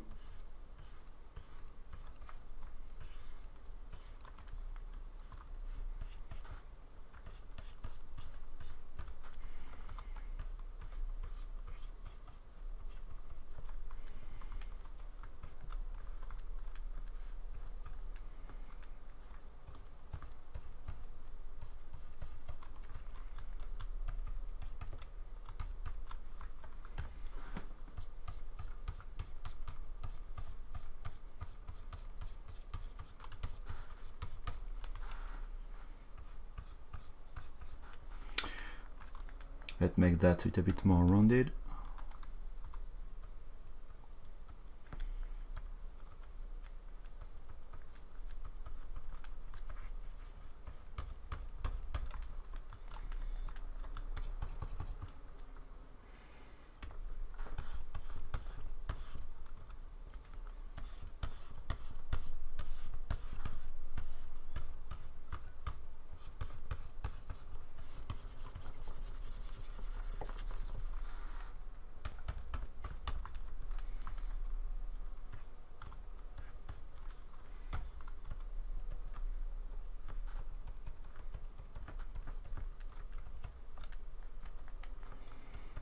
I think it's a bit too much for the lips. I don't know.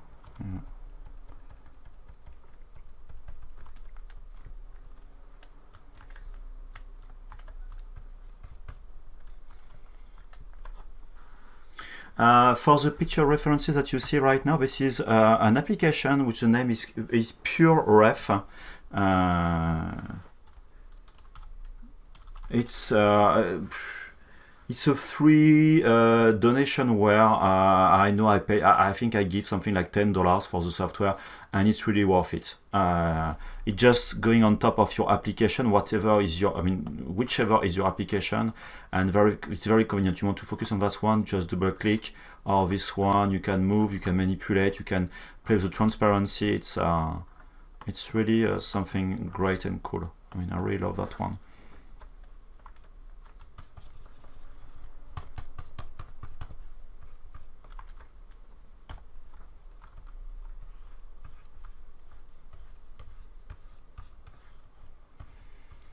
I will definitely make my son older.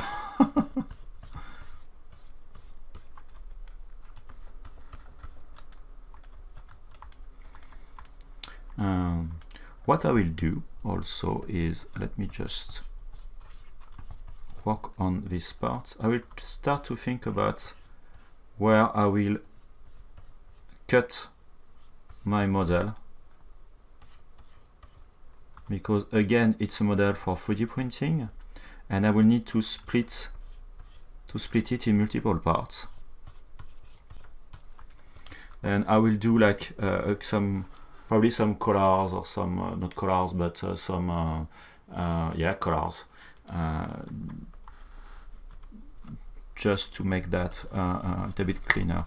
Let me clean also the part around the head, because I will do this kind of shapes on top of the head, and as you can imagine, I will trick a little bit system. I need to make his head a little bit more rounded. My poor son.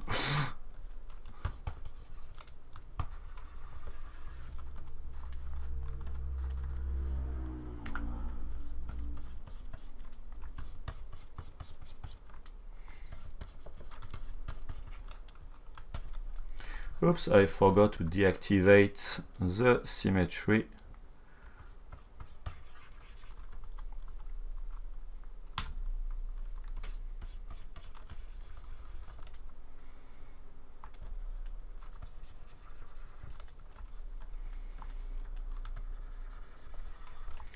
Okay, then for the head, let me just reshape that a little bit.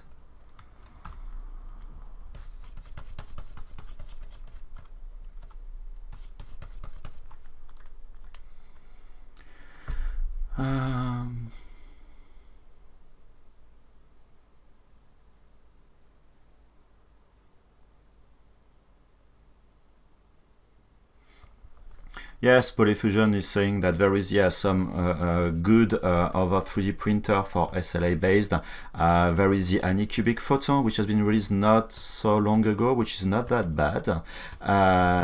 You have the Wanahu Duplicator 7, which is also not that bad, and this printer are around 500 euros, 600 euros, and almost the same in dollars.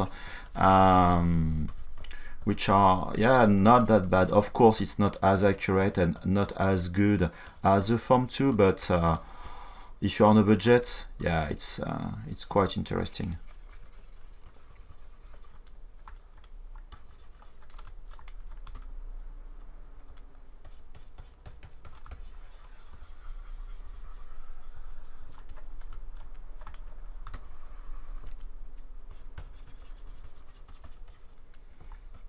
And you see, working with the scan data always make your work a lot faster. That's why now so many studios are working with scan datas.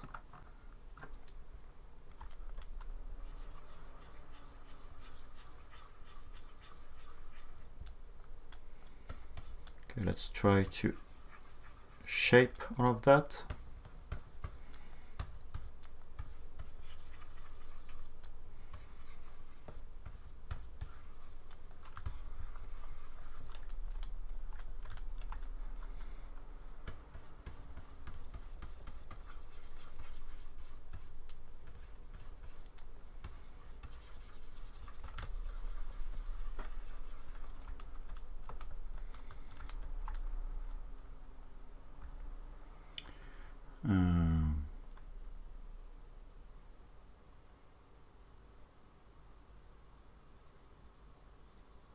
Sorry, I'm looking at the chat.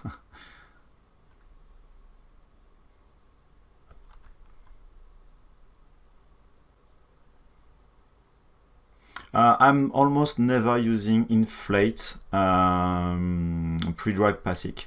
I'm using only inflate when I need to fix this cheese effect for the Dynamesh and for other specific needs, but it's not a brush I'm using a lot. I'm a big user of the Move brush, as you may have seen, just to do some various modifications.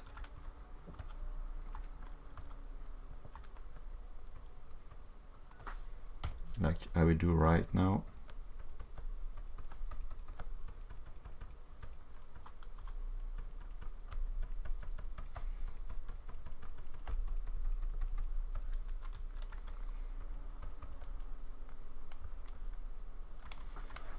Don't forget that if you are annoyed by your model, you can always just display a part of it.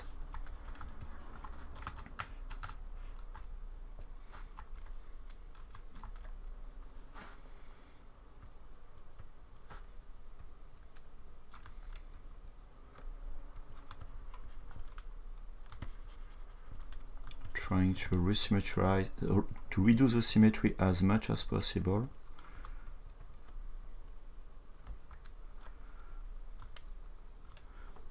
Is my perspective, oh okay, my perspective was on try as much as possible to avoid working with the perspective.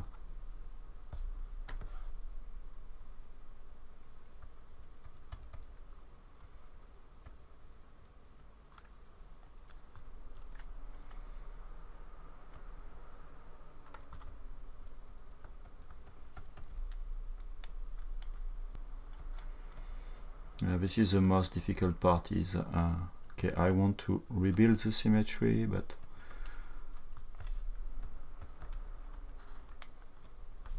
it's kinda tricky. Or if I really want to work the symmetry, what I can do is okay, let's trick a little bit the system. Okay, what I will do is I will just work with the head. Okay.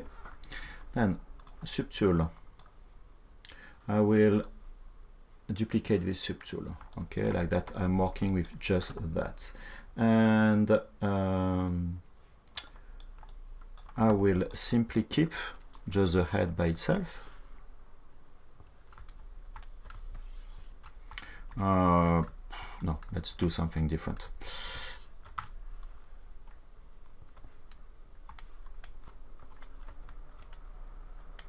I will just keep a part of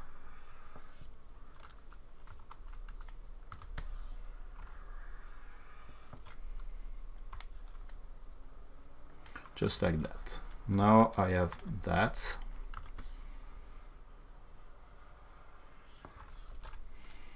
I think I should have done that from the beginning. I'm just isolating everything, and what I will keep will be the this part on the right of my screen, which is the left of my son. Okay, like this, and what I will do is I will simply stretch a little bit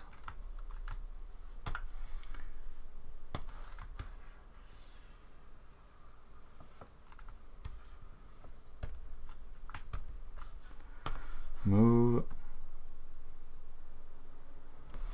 creating the neck like this.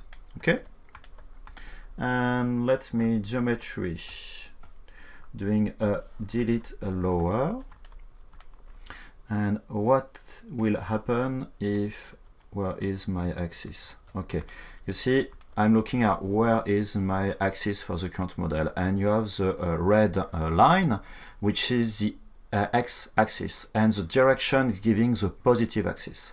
And if I do a mirror and while it will just do a copy of this side on the right of the screen, on the other side and weld everything.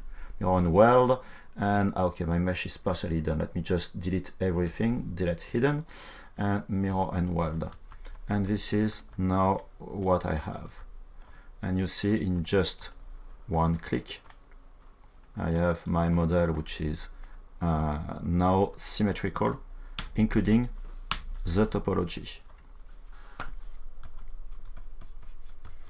And I'm able to do my my changes. Let me just do a close hole. Close hole. Where are you? Close hole. Close hole. Close hole. Like that. And let me smooth on the border with the symmetry. Let's be a little bit more smarter. And with Control and Shift, I will use my click curve.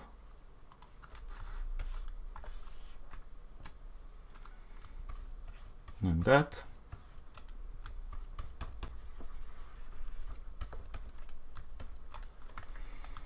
And now that I'm done, at least with this first iteration, I can do like before. I can duplicate that one to keep that as the original mesh.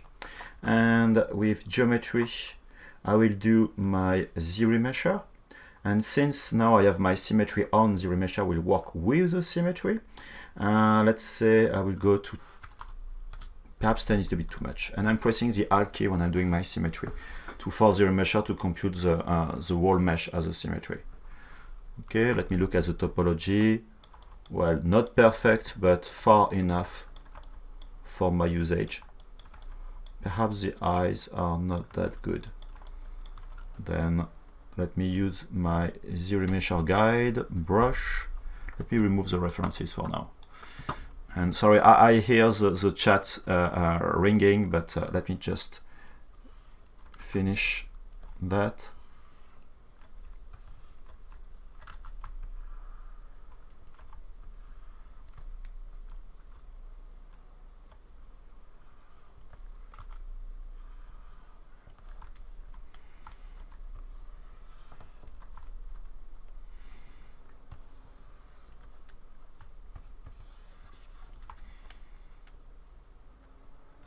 Sorry, I'm just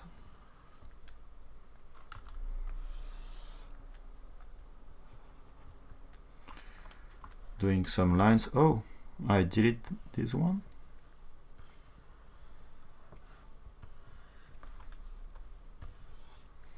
I don't think my loops will stay like that.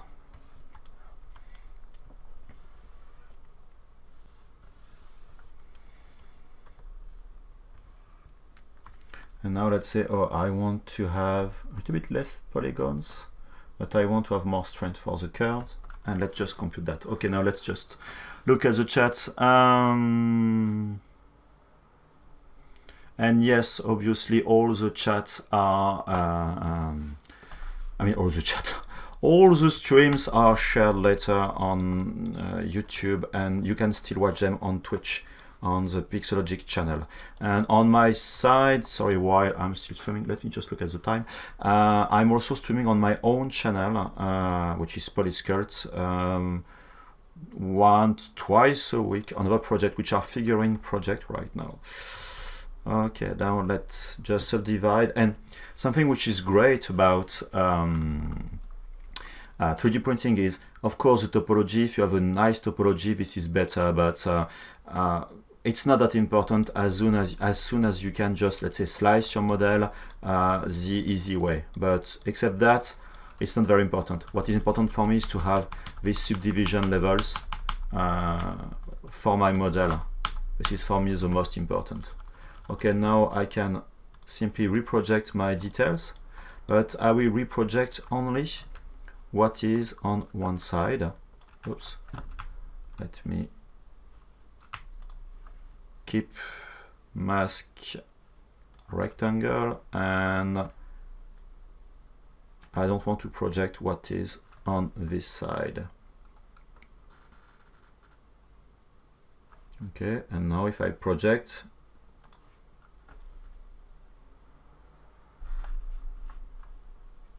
already. Oh, it has been fast. And now I want to have the opposite. Then I can mask that part and say deformation smart resin. And now I have my model. I just need to clean a little bit what is on the front.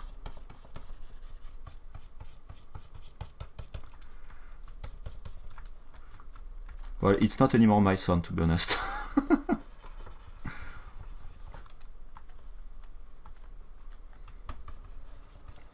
I need to make his face more rounded. Then I have my subdivision levels, like that. Subtool, and you see I have this one and this one. Then the only thing I need to do on this model is to remove the face. Like that I will be able to replace this one by this one.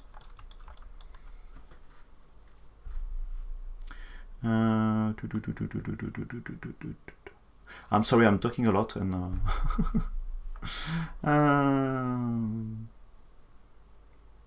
thank you for some of your comments. I mean, for what I'm doing right now. Okay, it's not related. Not related, ok. Salut Thierry d'Alençon. Oh mon Dieu. Je sais pas si t'es encore en ligne, Thierry d'Alençon. Je suis Thomas de Caen. Okay, why did I project on one side and not on the other side? Because when I did this step, it's my model was asymmetrical. The original details on that one, you see, it's not symmetrical. I have variations which are not the same for the ears, and some part of the head is not rounded like it should be. Then I need to work on one side. Okay, this one I will keep. Then I'm just projecting this side on the model that I redo the retopology, which is symmetrical. And then when I have this side which has been projected, this is the one I want to keep. After I just say to ZBrush, please, I want to redo the symmetry on the other side. That's why I did this mask on one side and not the other side. Say I want to protect this part. I don't want to be this part being just resymmetriized. Sorry. Yeah, it's a little bit technical, but that's quite useful. Okay, and now if I want to remove the head from this one, I will do that just the easy way for now, because I don't want to spend too much time, because I already lost quite some time. I'm really doing that very quickly.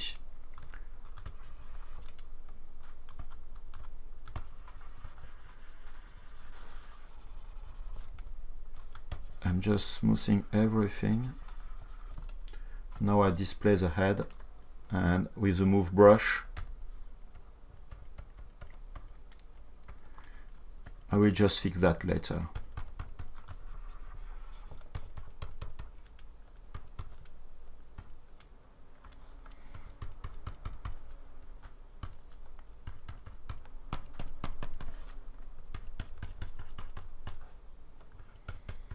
I would like to focus on the head as much as possible for now, and later, of course, working more on the body part.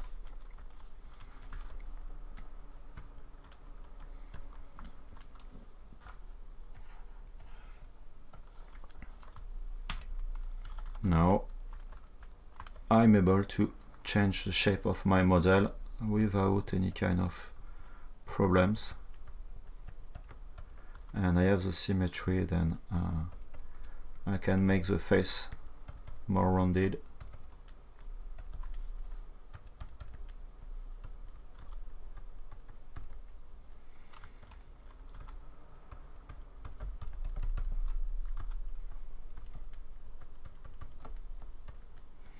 That's the beauty of ZBrush, is you can always find solutions to fix let's say, some restriction that your model may have.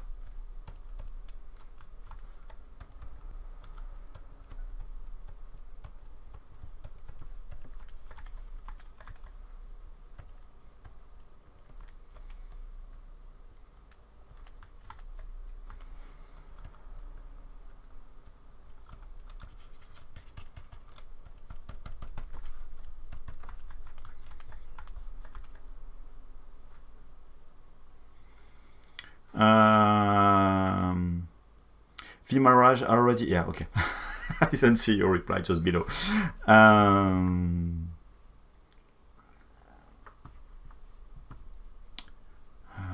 You're talking too much on Twitch. I can't follow.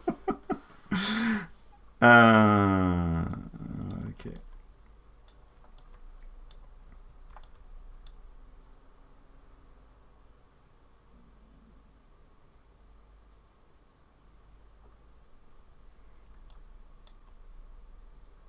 Yeah, for the Form 2, of course, the customer support is good, but especially if you have the, you are paying for the customer support, meaning that you are using this option, I don't remember the name, which is Service Pro or something like that, where you you definitely pay for the support. Then you have fast answers. It's way better. I mean, when you are a hobbyist, of course, it has a cost which is very high. But when you are a professional, it's really worth the money. So far, I'm very lucky because I had no issue with my Form 2, but I really love this printer. I had no issue with it. And it's really a great printer, at least for me. I understand that people may have issues with it. I saw people having issues. I'm still at a rate of 100% success since I have the printer. I had no failure with it. No print failed since I have my printer, which is just fantastic. When I had a Form 1 and Form 1 Plus, it was not the same ratio of success versus failure, but with the Form 2, I had a lot of success, only success, which is definitely something which is great for me. I don't know if polyfusion for you, if you had a lot of failure, and but for me at least.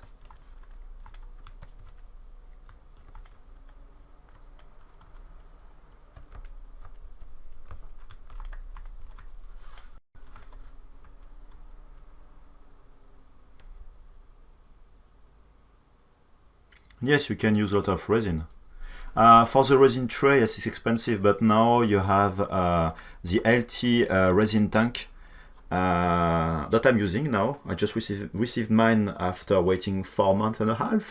But now you are supposed to print 20 times, I mean, you can print 20 times more resin, more print than the previous one. Then you pay twice the price, but it lasts 20 times longer. Than it's now for me it's not anymore a problem. It was for me the main issue before, because yes, I mean for me it was quite expensive to print with the Form 2. Now it's not anymore a problem, at least for the resin tank. And the resin, you have compatible resin. I have some hold on. Like the Fun to Do resin, perhaps not this one, the Snow White. I have multiple other resin because I have another SLA printer. I have the Slash Plus. I will speak about it soon because I need to have one part which needs to be replaced, which is not broken, but to improve the printer, which is a printer based on the screen, LCD screen, and LEDs. UV LEDs just to print, which is way faster, but so far the Form 2 is better in terms of quality, but for how long, difficult to say.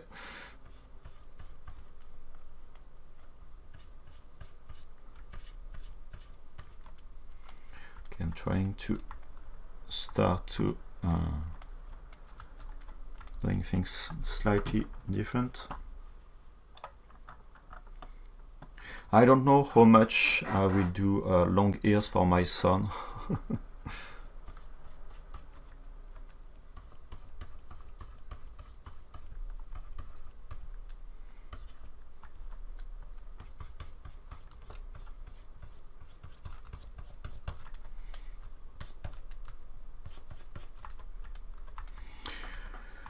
Okay.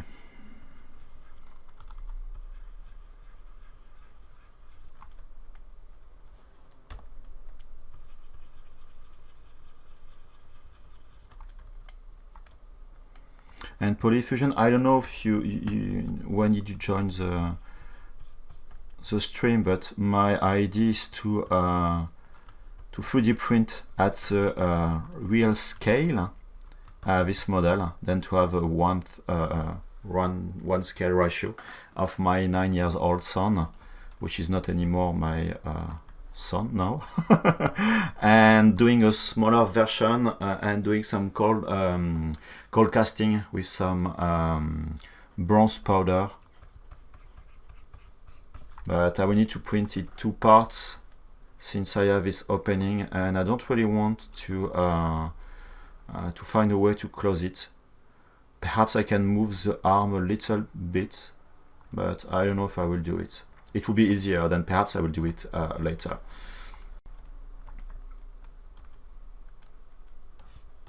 And I will try to do all the molding stuff during the stream.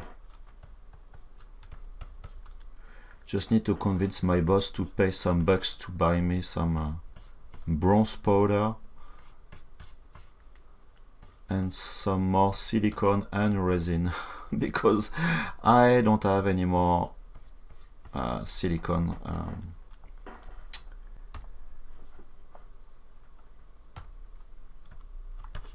for my casting.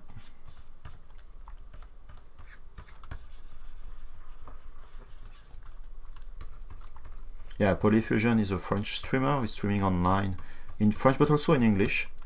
And you can follow him, and he's doing a lot of ZBrush and other stuff, also including some molding and things like that. And it's worth subscribing to his stream.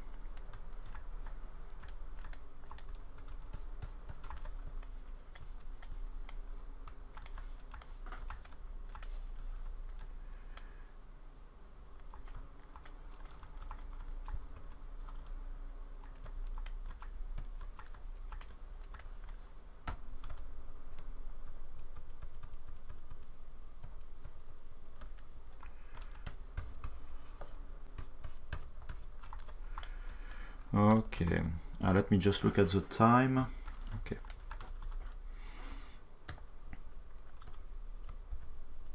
Because officially I was in vacation until today. Tomorrow I need to start again working, and I have so many tasks to do, and I don't want to end my stream too late.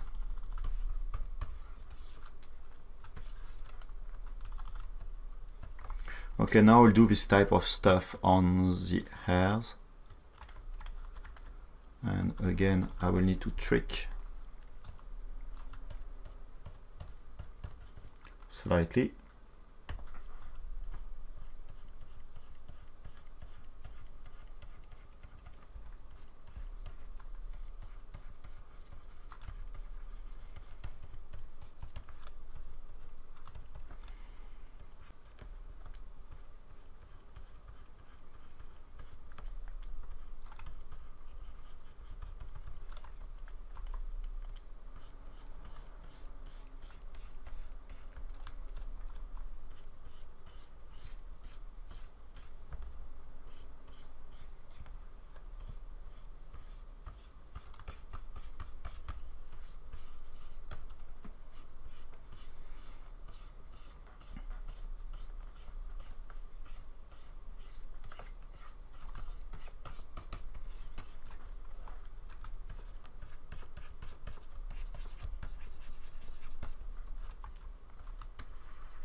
I think the nose is a bit we need to change the width of the noise. But it's a kid.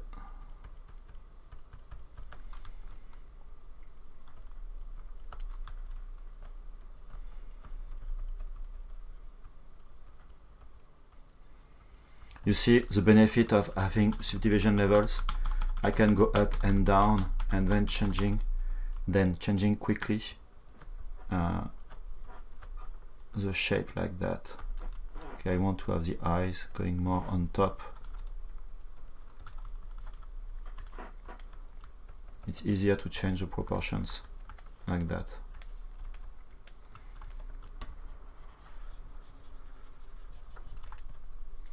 I'll be curious to see also the reaction of my wife tomorrow.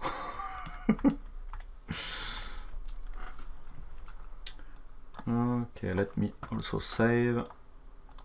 I don't know what will happen if I don't save my project.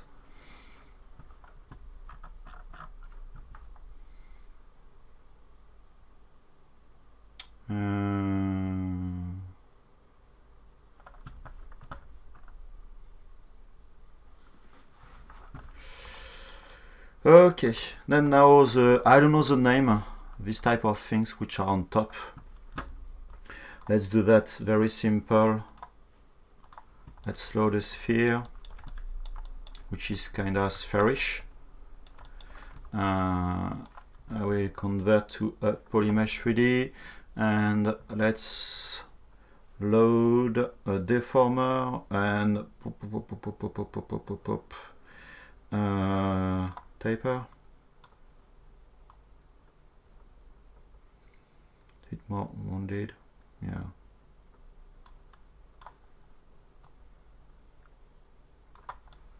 More like this. Let me accept.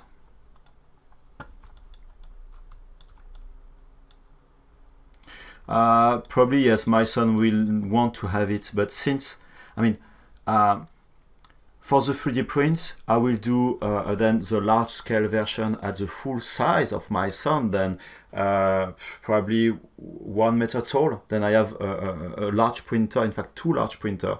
I have the Creality CR10S and the Tevo Tornado, which have the same build volume, which is again 30 by 30 by 40 centimeters.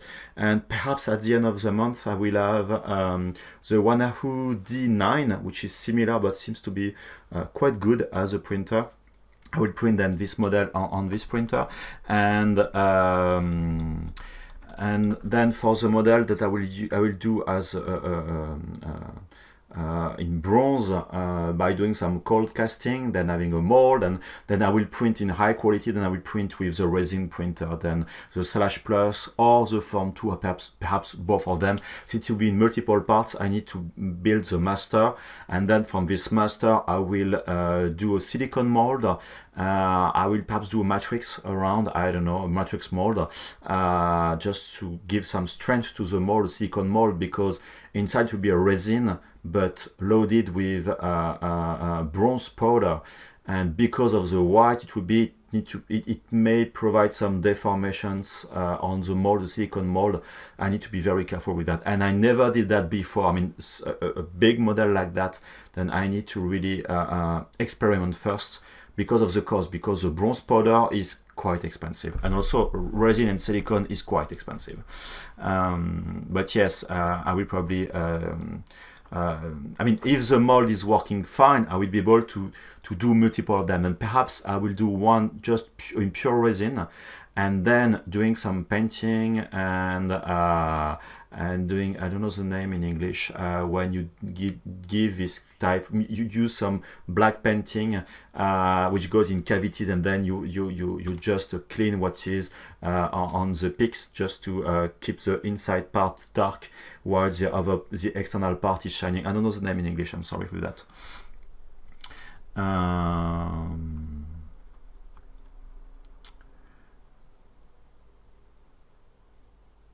Is there is a Alt-S shortcut in ZBrush? I don't think so. I don't think so. And by the way, Polyfusion, just quote Polysculpt, not Pixologic.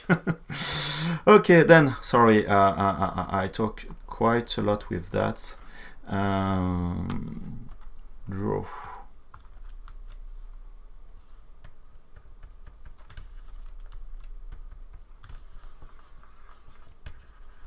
Sorry, up that way. I will flatten the bottom a little bit, like that. And now I will do this kind of helix shape, which is just a one-side helix, and I don't need to have the symmetry. I will use the damp soda brush. Nope.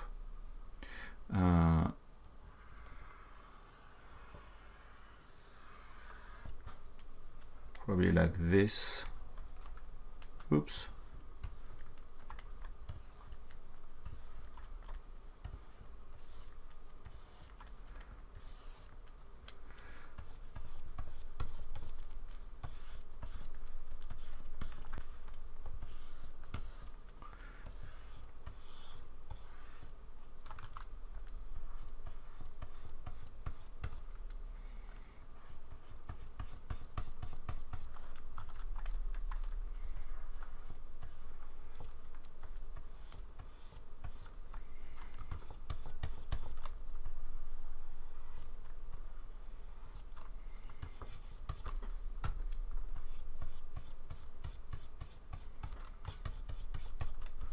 Sorry, I'm just trying to focus on this shape.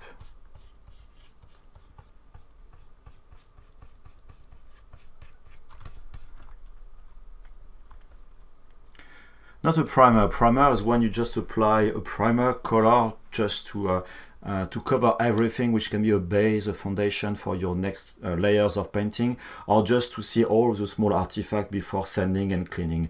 Now, what I'm really looking is the name of shit, I don't know the name. Yes, when you are working with cavities, like you have the cavity maps inside of ZBrush, just to having paint darker colors in the cavities.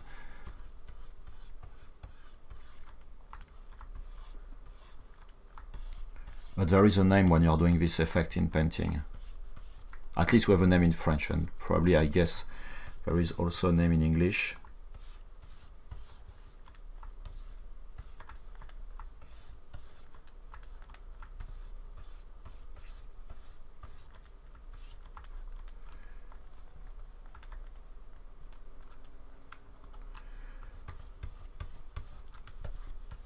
Okay, let's clean a little bit this mess.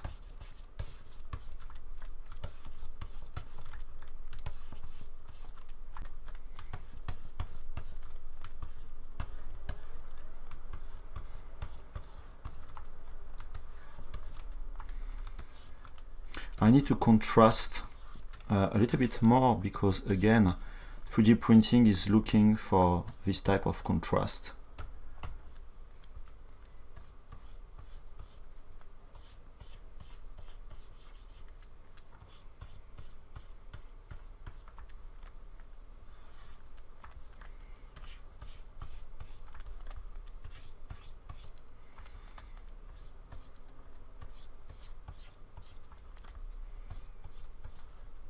And it doesn't need to be perfect.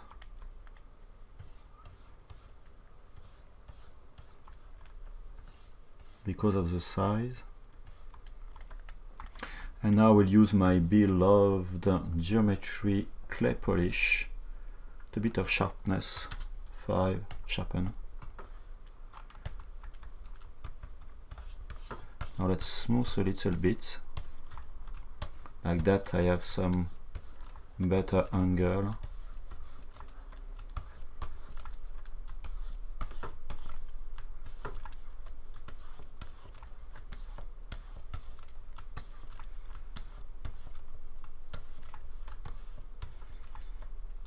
Okay. The only thing is, okay, I will just go with this resolution because having 130,000 of polygons just for that one, meaning I need to multiply multiple times. That's quite a lot. Oh, let me just try something. Deformation. I have a spherize, I think. No, there is no spherize. Yes. Okay, I think it's better like this.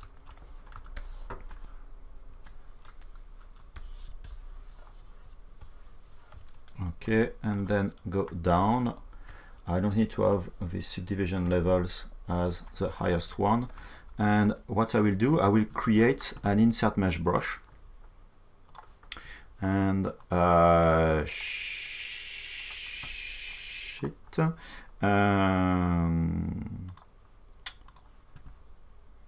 new one. I'm not sure about the direction. Oh, that's a good direction. Perfect. You see, now I'm able to make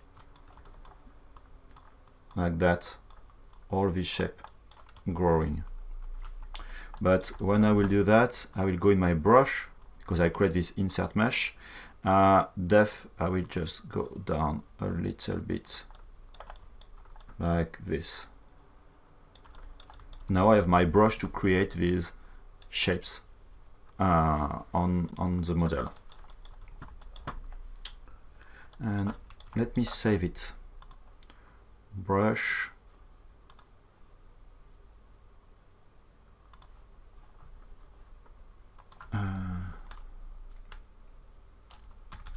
Curly hairs. Okay, like that. If something is wrong, I still have my brush.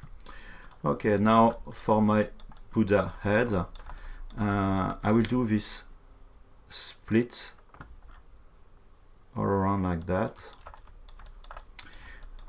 Then subtool, and let me go with my T-Superline brush.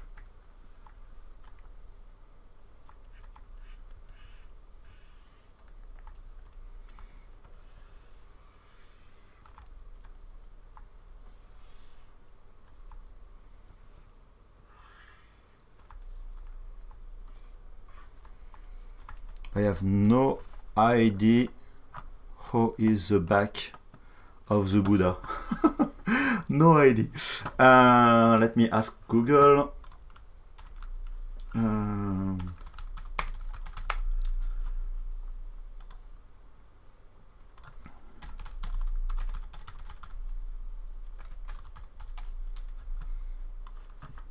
Okay. Yeah, the back. Okay, just rounded like this. I think this is the same image. I don't remember it, yeah. Rounded like this. Okay, thank you, Google. Let me look at the chat.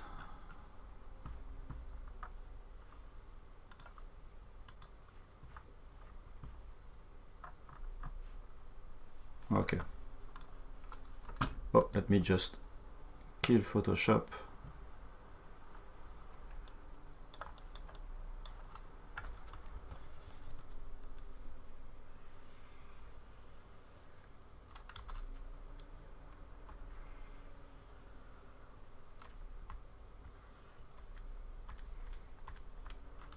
Okay.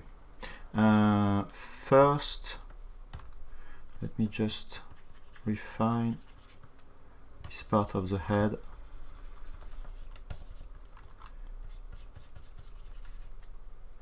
To be sure it's more uniform, I mean in terms of curvature.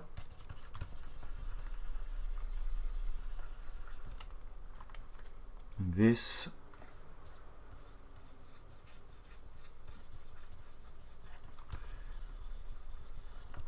Okay, let me redo the line.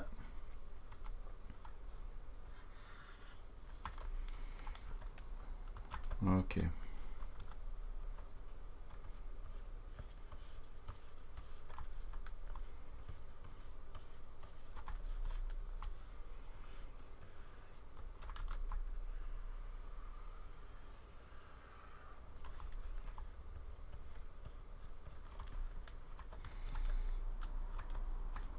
Okay, now let's pick back my brush, my curly hair brush. And do I do that in symmetry or not? That's a good question.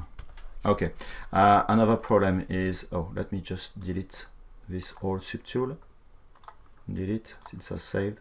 I will duplicate my model and I will hide the old one. Let me even hide the body. Why I duplicated my model? Because again, insert meshes won't work on a model which has subdivision levels. Like that, I will be able to delete lower. Let me just check if I don't have other, no, polygroups. And now if I insert, you see, I'm able to insert the model. And while I'm inserting that,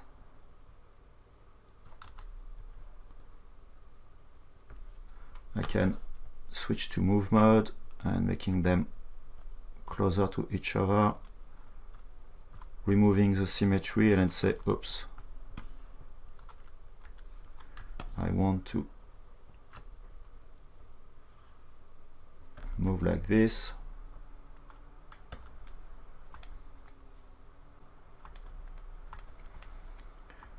In fact, perhaps I need to move it a bit more to be, yes, different. And I can continue. You can use the space bar if you want.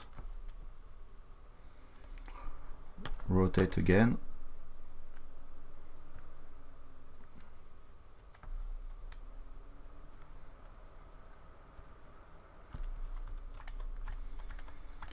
I will also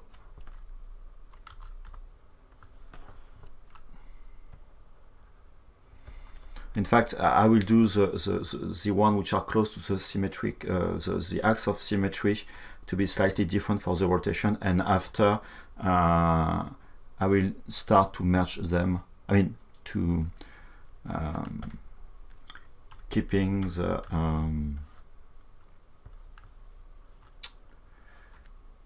oh, I forgot, it's the same. Ah, shit.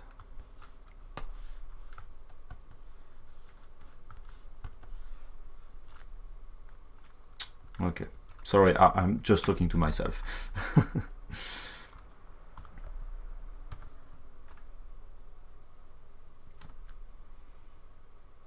I don't know why the rotation is not good.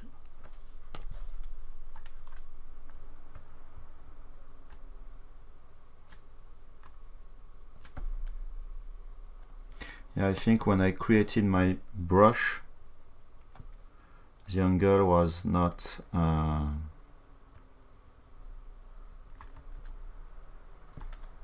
the good one.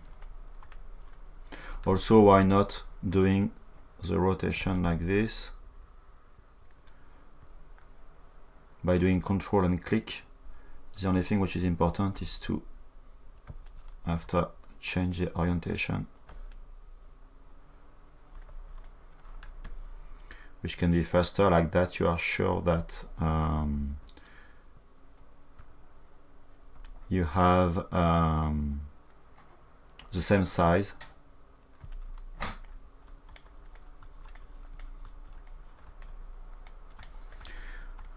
Of course, you have other way to do something inside of ZBrush. You can use, why not, some polygroups and then a nanomesh brush.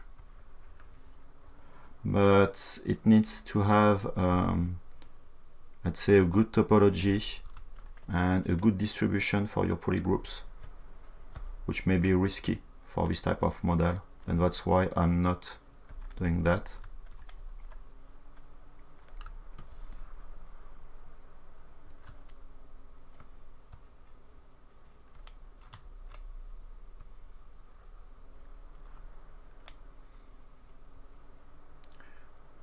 And I need to be sure that it's just overlapping inside. You see, this model is not enough inside to be sure that it will really intersect, because for 3D printing and for molding it would be problematic if it's not like that.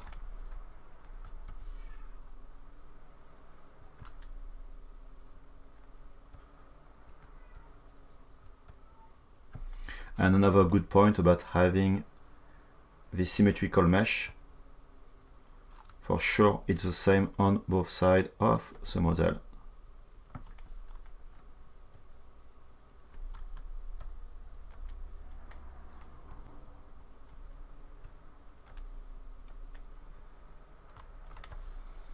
Okay, I think I will add one more.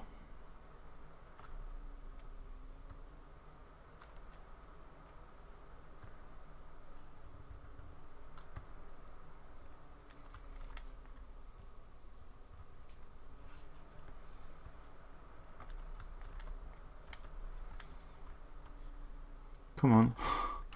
Why my gizmo switched to the other side? I have no idea.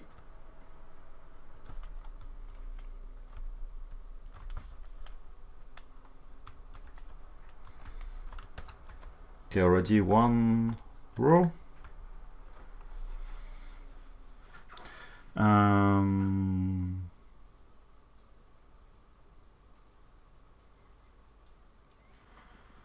Yes, polyfusion, if you want to do something like that, in fact, you have multiple ways. I prefer, to be honest, you can use a remesh, not a remesh, I mean nano meshes, which are great because it can just work on the surface and based on the polygroups and the selected polygons, things like that. You can work also with a curve, meaning that you can just draw a curve like that, going in like this, and then duplicating the model. But even if it takes more time to do that manually, I prefer to do that manually because I have the full control of what I'm doing. While when you are using, let's say, some parametric solutions, it may be, let's say, more problematic. Okay, now I will add another row. Let me just go back to my references. Just would like to see if it's really symmetrical or not. Yes, it's, of course it's not symmetrical. It would have been too nice to something which would have been symmetrical. Shit. Okay, let's do that in another way. Draw.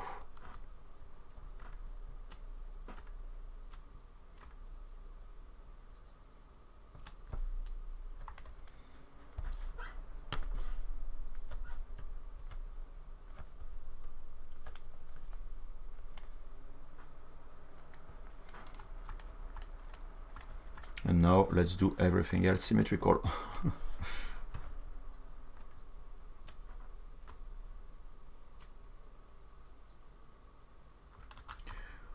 With the symmetry.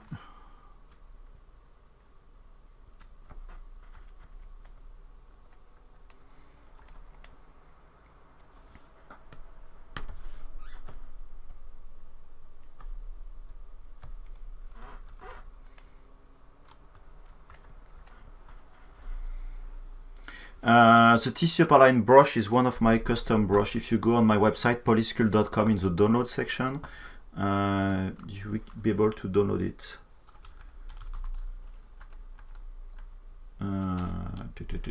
Hold on, let me just copy paste the link. Sorry, the page is half French and half in English.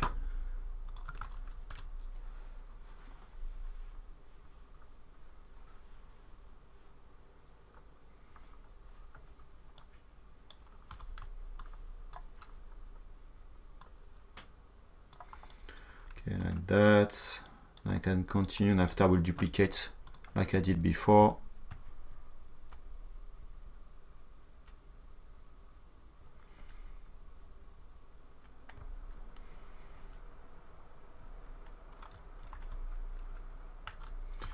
I forgot the symmetry. Don't forget that you can hit the space bar to move like that when you are drawing your insert mesh. It's kinda convenient.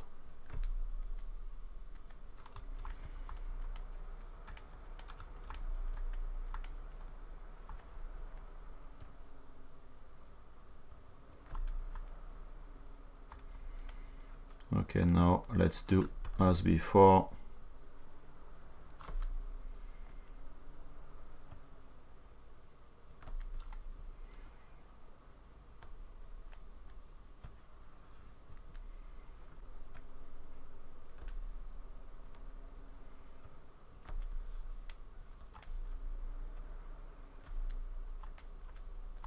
The good thing about using, oh, let me use the local symmetry one by one again, is because you have the full control of what you're doing. Because right now we just probably, you see, I don't have the same distance, because if I go lower, then I will change my shape. And definitely I'm not trying to do an exact Buddha or something like that. I'm really inspired by that, but I'm not enough in the religion to do something which will be obviously accurate.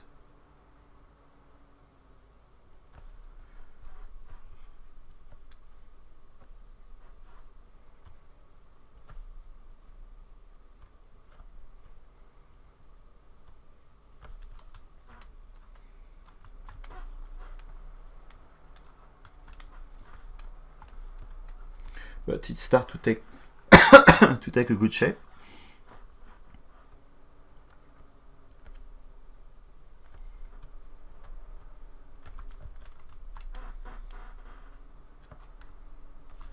Okay, let's draw a new one.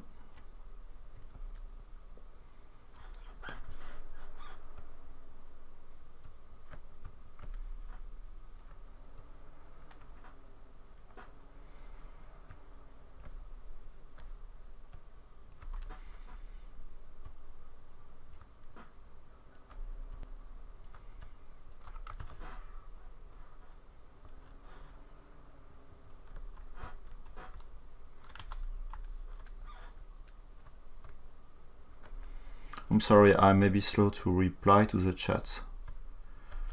Sorry.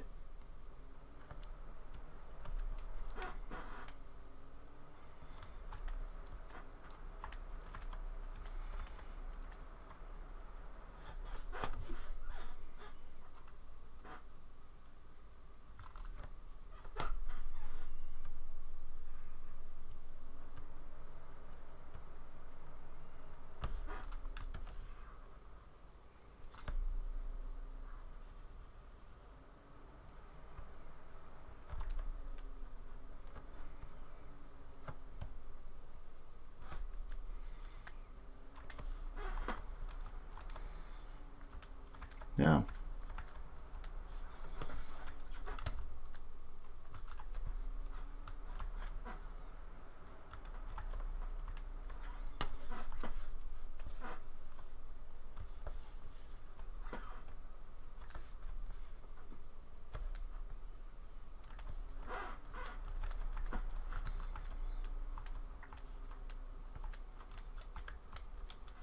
Let's save again. What time is it? Okay, I will end the stream here.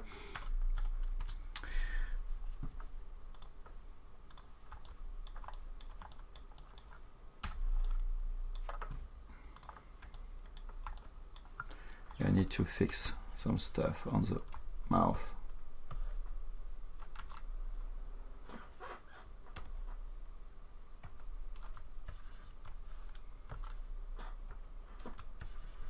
Sorry, I'm just smoothing a little bit.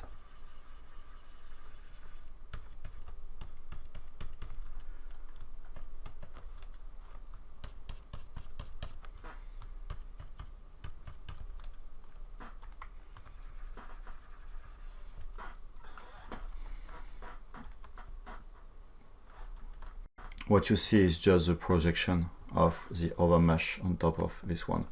Let's say if I just hide like this, you see the model on the background, which just is the body here, which is kind of weird. You put back the face. This is what I have so far. Then let me just take bronze. Wow, not nice, not this one. Where is my other bronze?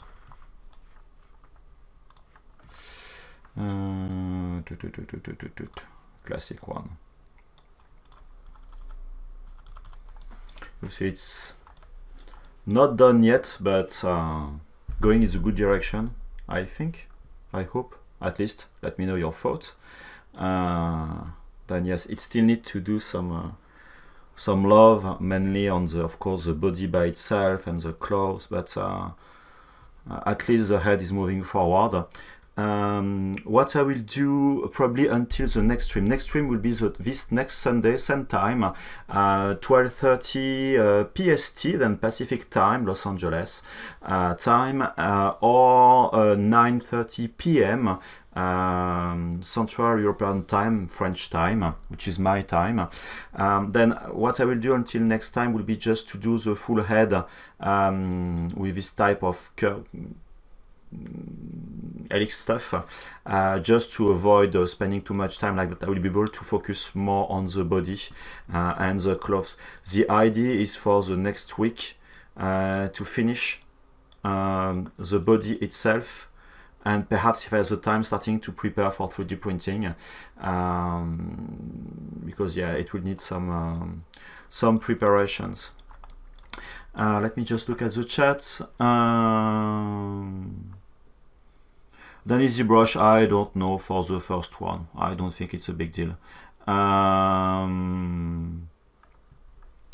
have no idea of what it is. I mean, in all the Buddha statues you have that. I guess this is a kind of illustration for the hairs. I have no idea. Anyway.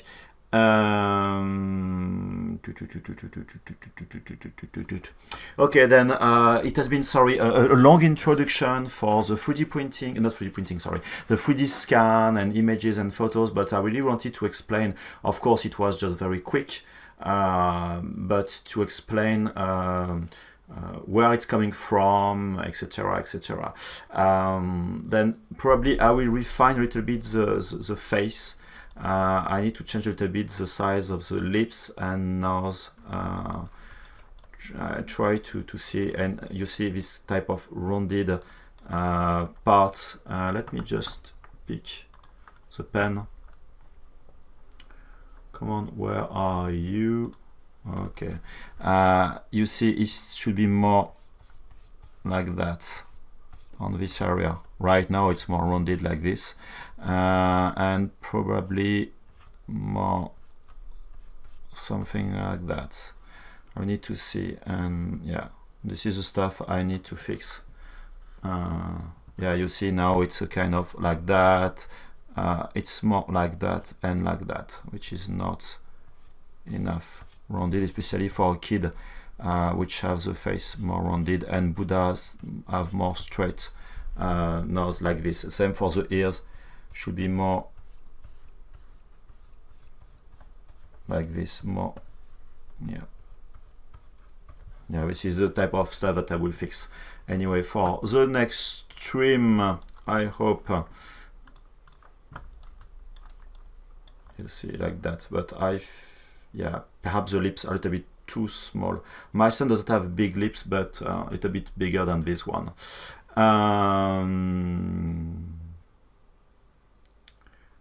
Okay. And yes, I know about metal 3D printer, but this is mainly SLS printers, which are overpriced, and you can print all materials. You have some other printers which are melting powder with some materials, and then you heat a lot the result, and then all the plastic is just disappearing. It's a kind of glue in between, in fact, and then the metal powder just fuse really together, which is great. But again, this is very specific, not for everyone. Also, you have this filament with powder inside, which is what I use for this model I explained at the beginning. Where is my, sorry, I don't see my camera. Where are you? OBS. You see, you have this type of filament, which is bronze for this one, which is kind of heavy. This is 4 times heavier than regular plastic one, which is great, but again, I prefer molding and doing some cold casting for this type of model. Anyway, just one question, which is off topic. You have on my website some environment Let me just go back.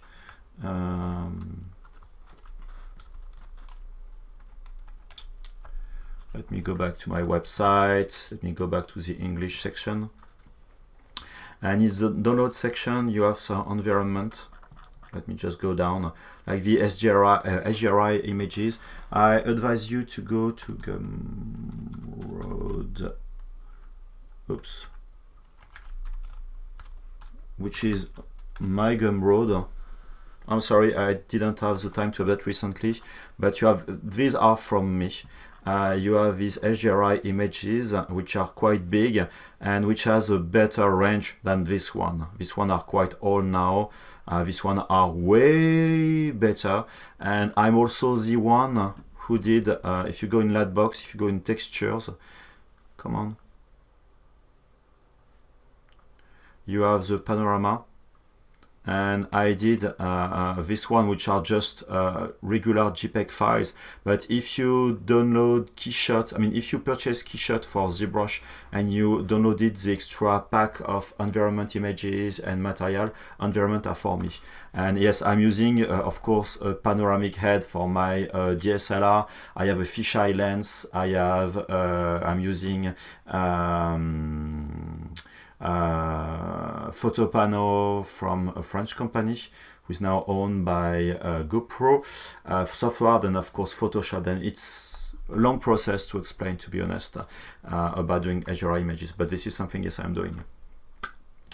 Anyway, thank you. Oh, just to doodle on screen polyfusion, I'm using a small software which is Epic Pen. Just Google on. And again, when you activate the tool, it just go on top. I don't know if you will see it on my screen.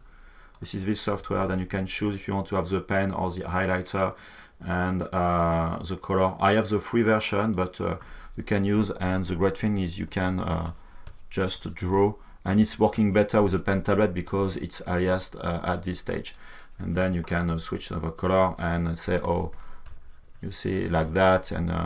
And the Pro version is more interesting, to be honest, but well, right now I'm using this one, which is a great utility. Anyway, thank you very much, everyone, for being with me tonight for this new stream. It's been a while, to be honest. I didn't stream a couple, at least, I think, mid-January. Something like that, but with the release of ZBrush 2018, I've been quite busy with also other stuff. Then I'll continue with that, just to let you know that after this project, I will go back to cosplay stuff. I don't know yet, but perhaps I will do the Loki from Avengers cosplay, mainly the helmet he has, not the last one in Avengers, not Avengers Infinity Wars, which has been on air for just a few weeks, but not for Thor, the last one, but really I think it was the second or first Avenger or second Avenger, which horns are really going big like that. I'm thinking of that, but I don't know yet, but I will probably go back to more cosplay stuff or figurine if I find some artwork I can use, because I'm not a big creative guy, then not very good when I'm just working with what I have in my head. Anyway, thank you very much, everyone. Have a nice evening, night, day. I don't know what time is it for you. Just stay on tune on ZBrush Live. I don't know who will be the next presenter. Who is after me? Who is the next one? Well, I have no idea. Don't forget that we put online all the streams from all the presenters on the Pixologic YouTube channel. And don't forget to subscribe to my own channel, twitch.com/polysculpts. I'm streaming figurines, if you want to see what I'm doing right now. Where are you?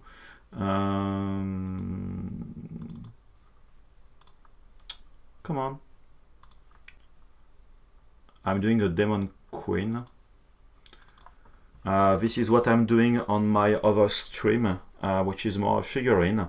Then if you want to follow what I'm doing, this is a figurine I'm doing based on an artwork for Nick Gann, who allowed me to do the print. Then this is a figurine which would be at a fifth for the scale, which would be roughly 40 centimeters, something like that, 45 centimeters with the type of horns. Then this is something different than this Buddha stuff, but you can follow me on my channel on Twitch, and of course I will be able to answer other questions. Just one thing, when I'm on my channel, since I'm French, I may speak both in French and in English, then don't be surprised about that. Anyway, thank you very much. Have a nice end of the day, evening, whatever the time it is for you, and see you probably next week, same time on ZBrush Live. See you later. Bye bye.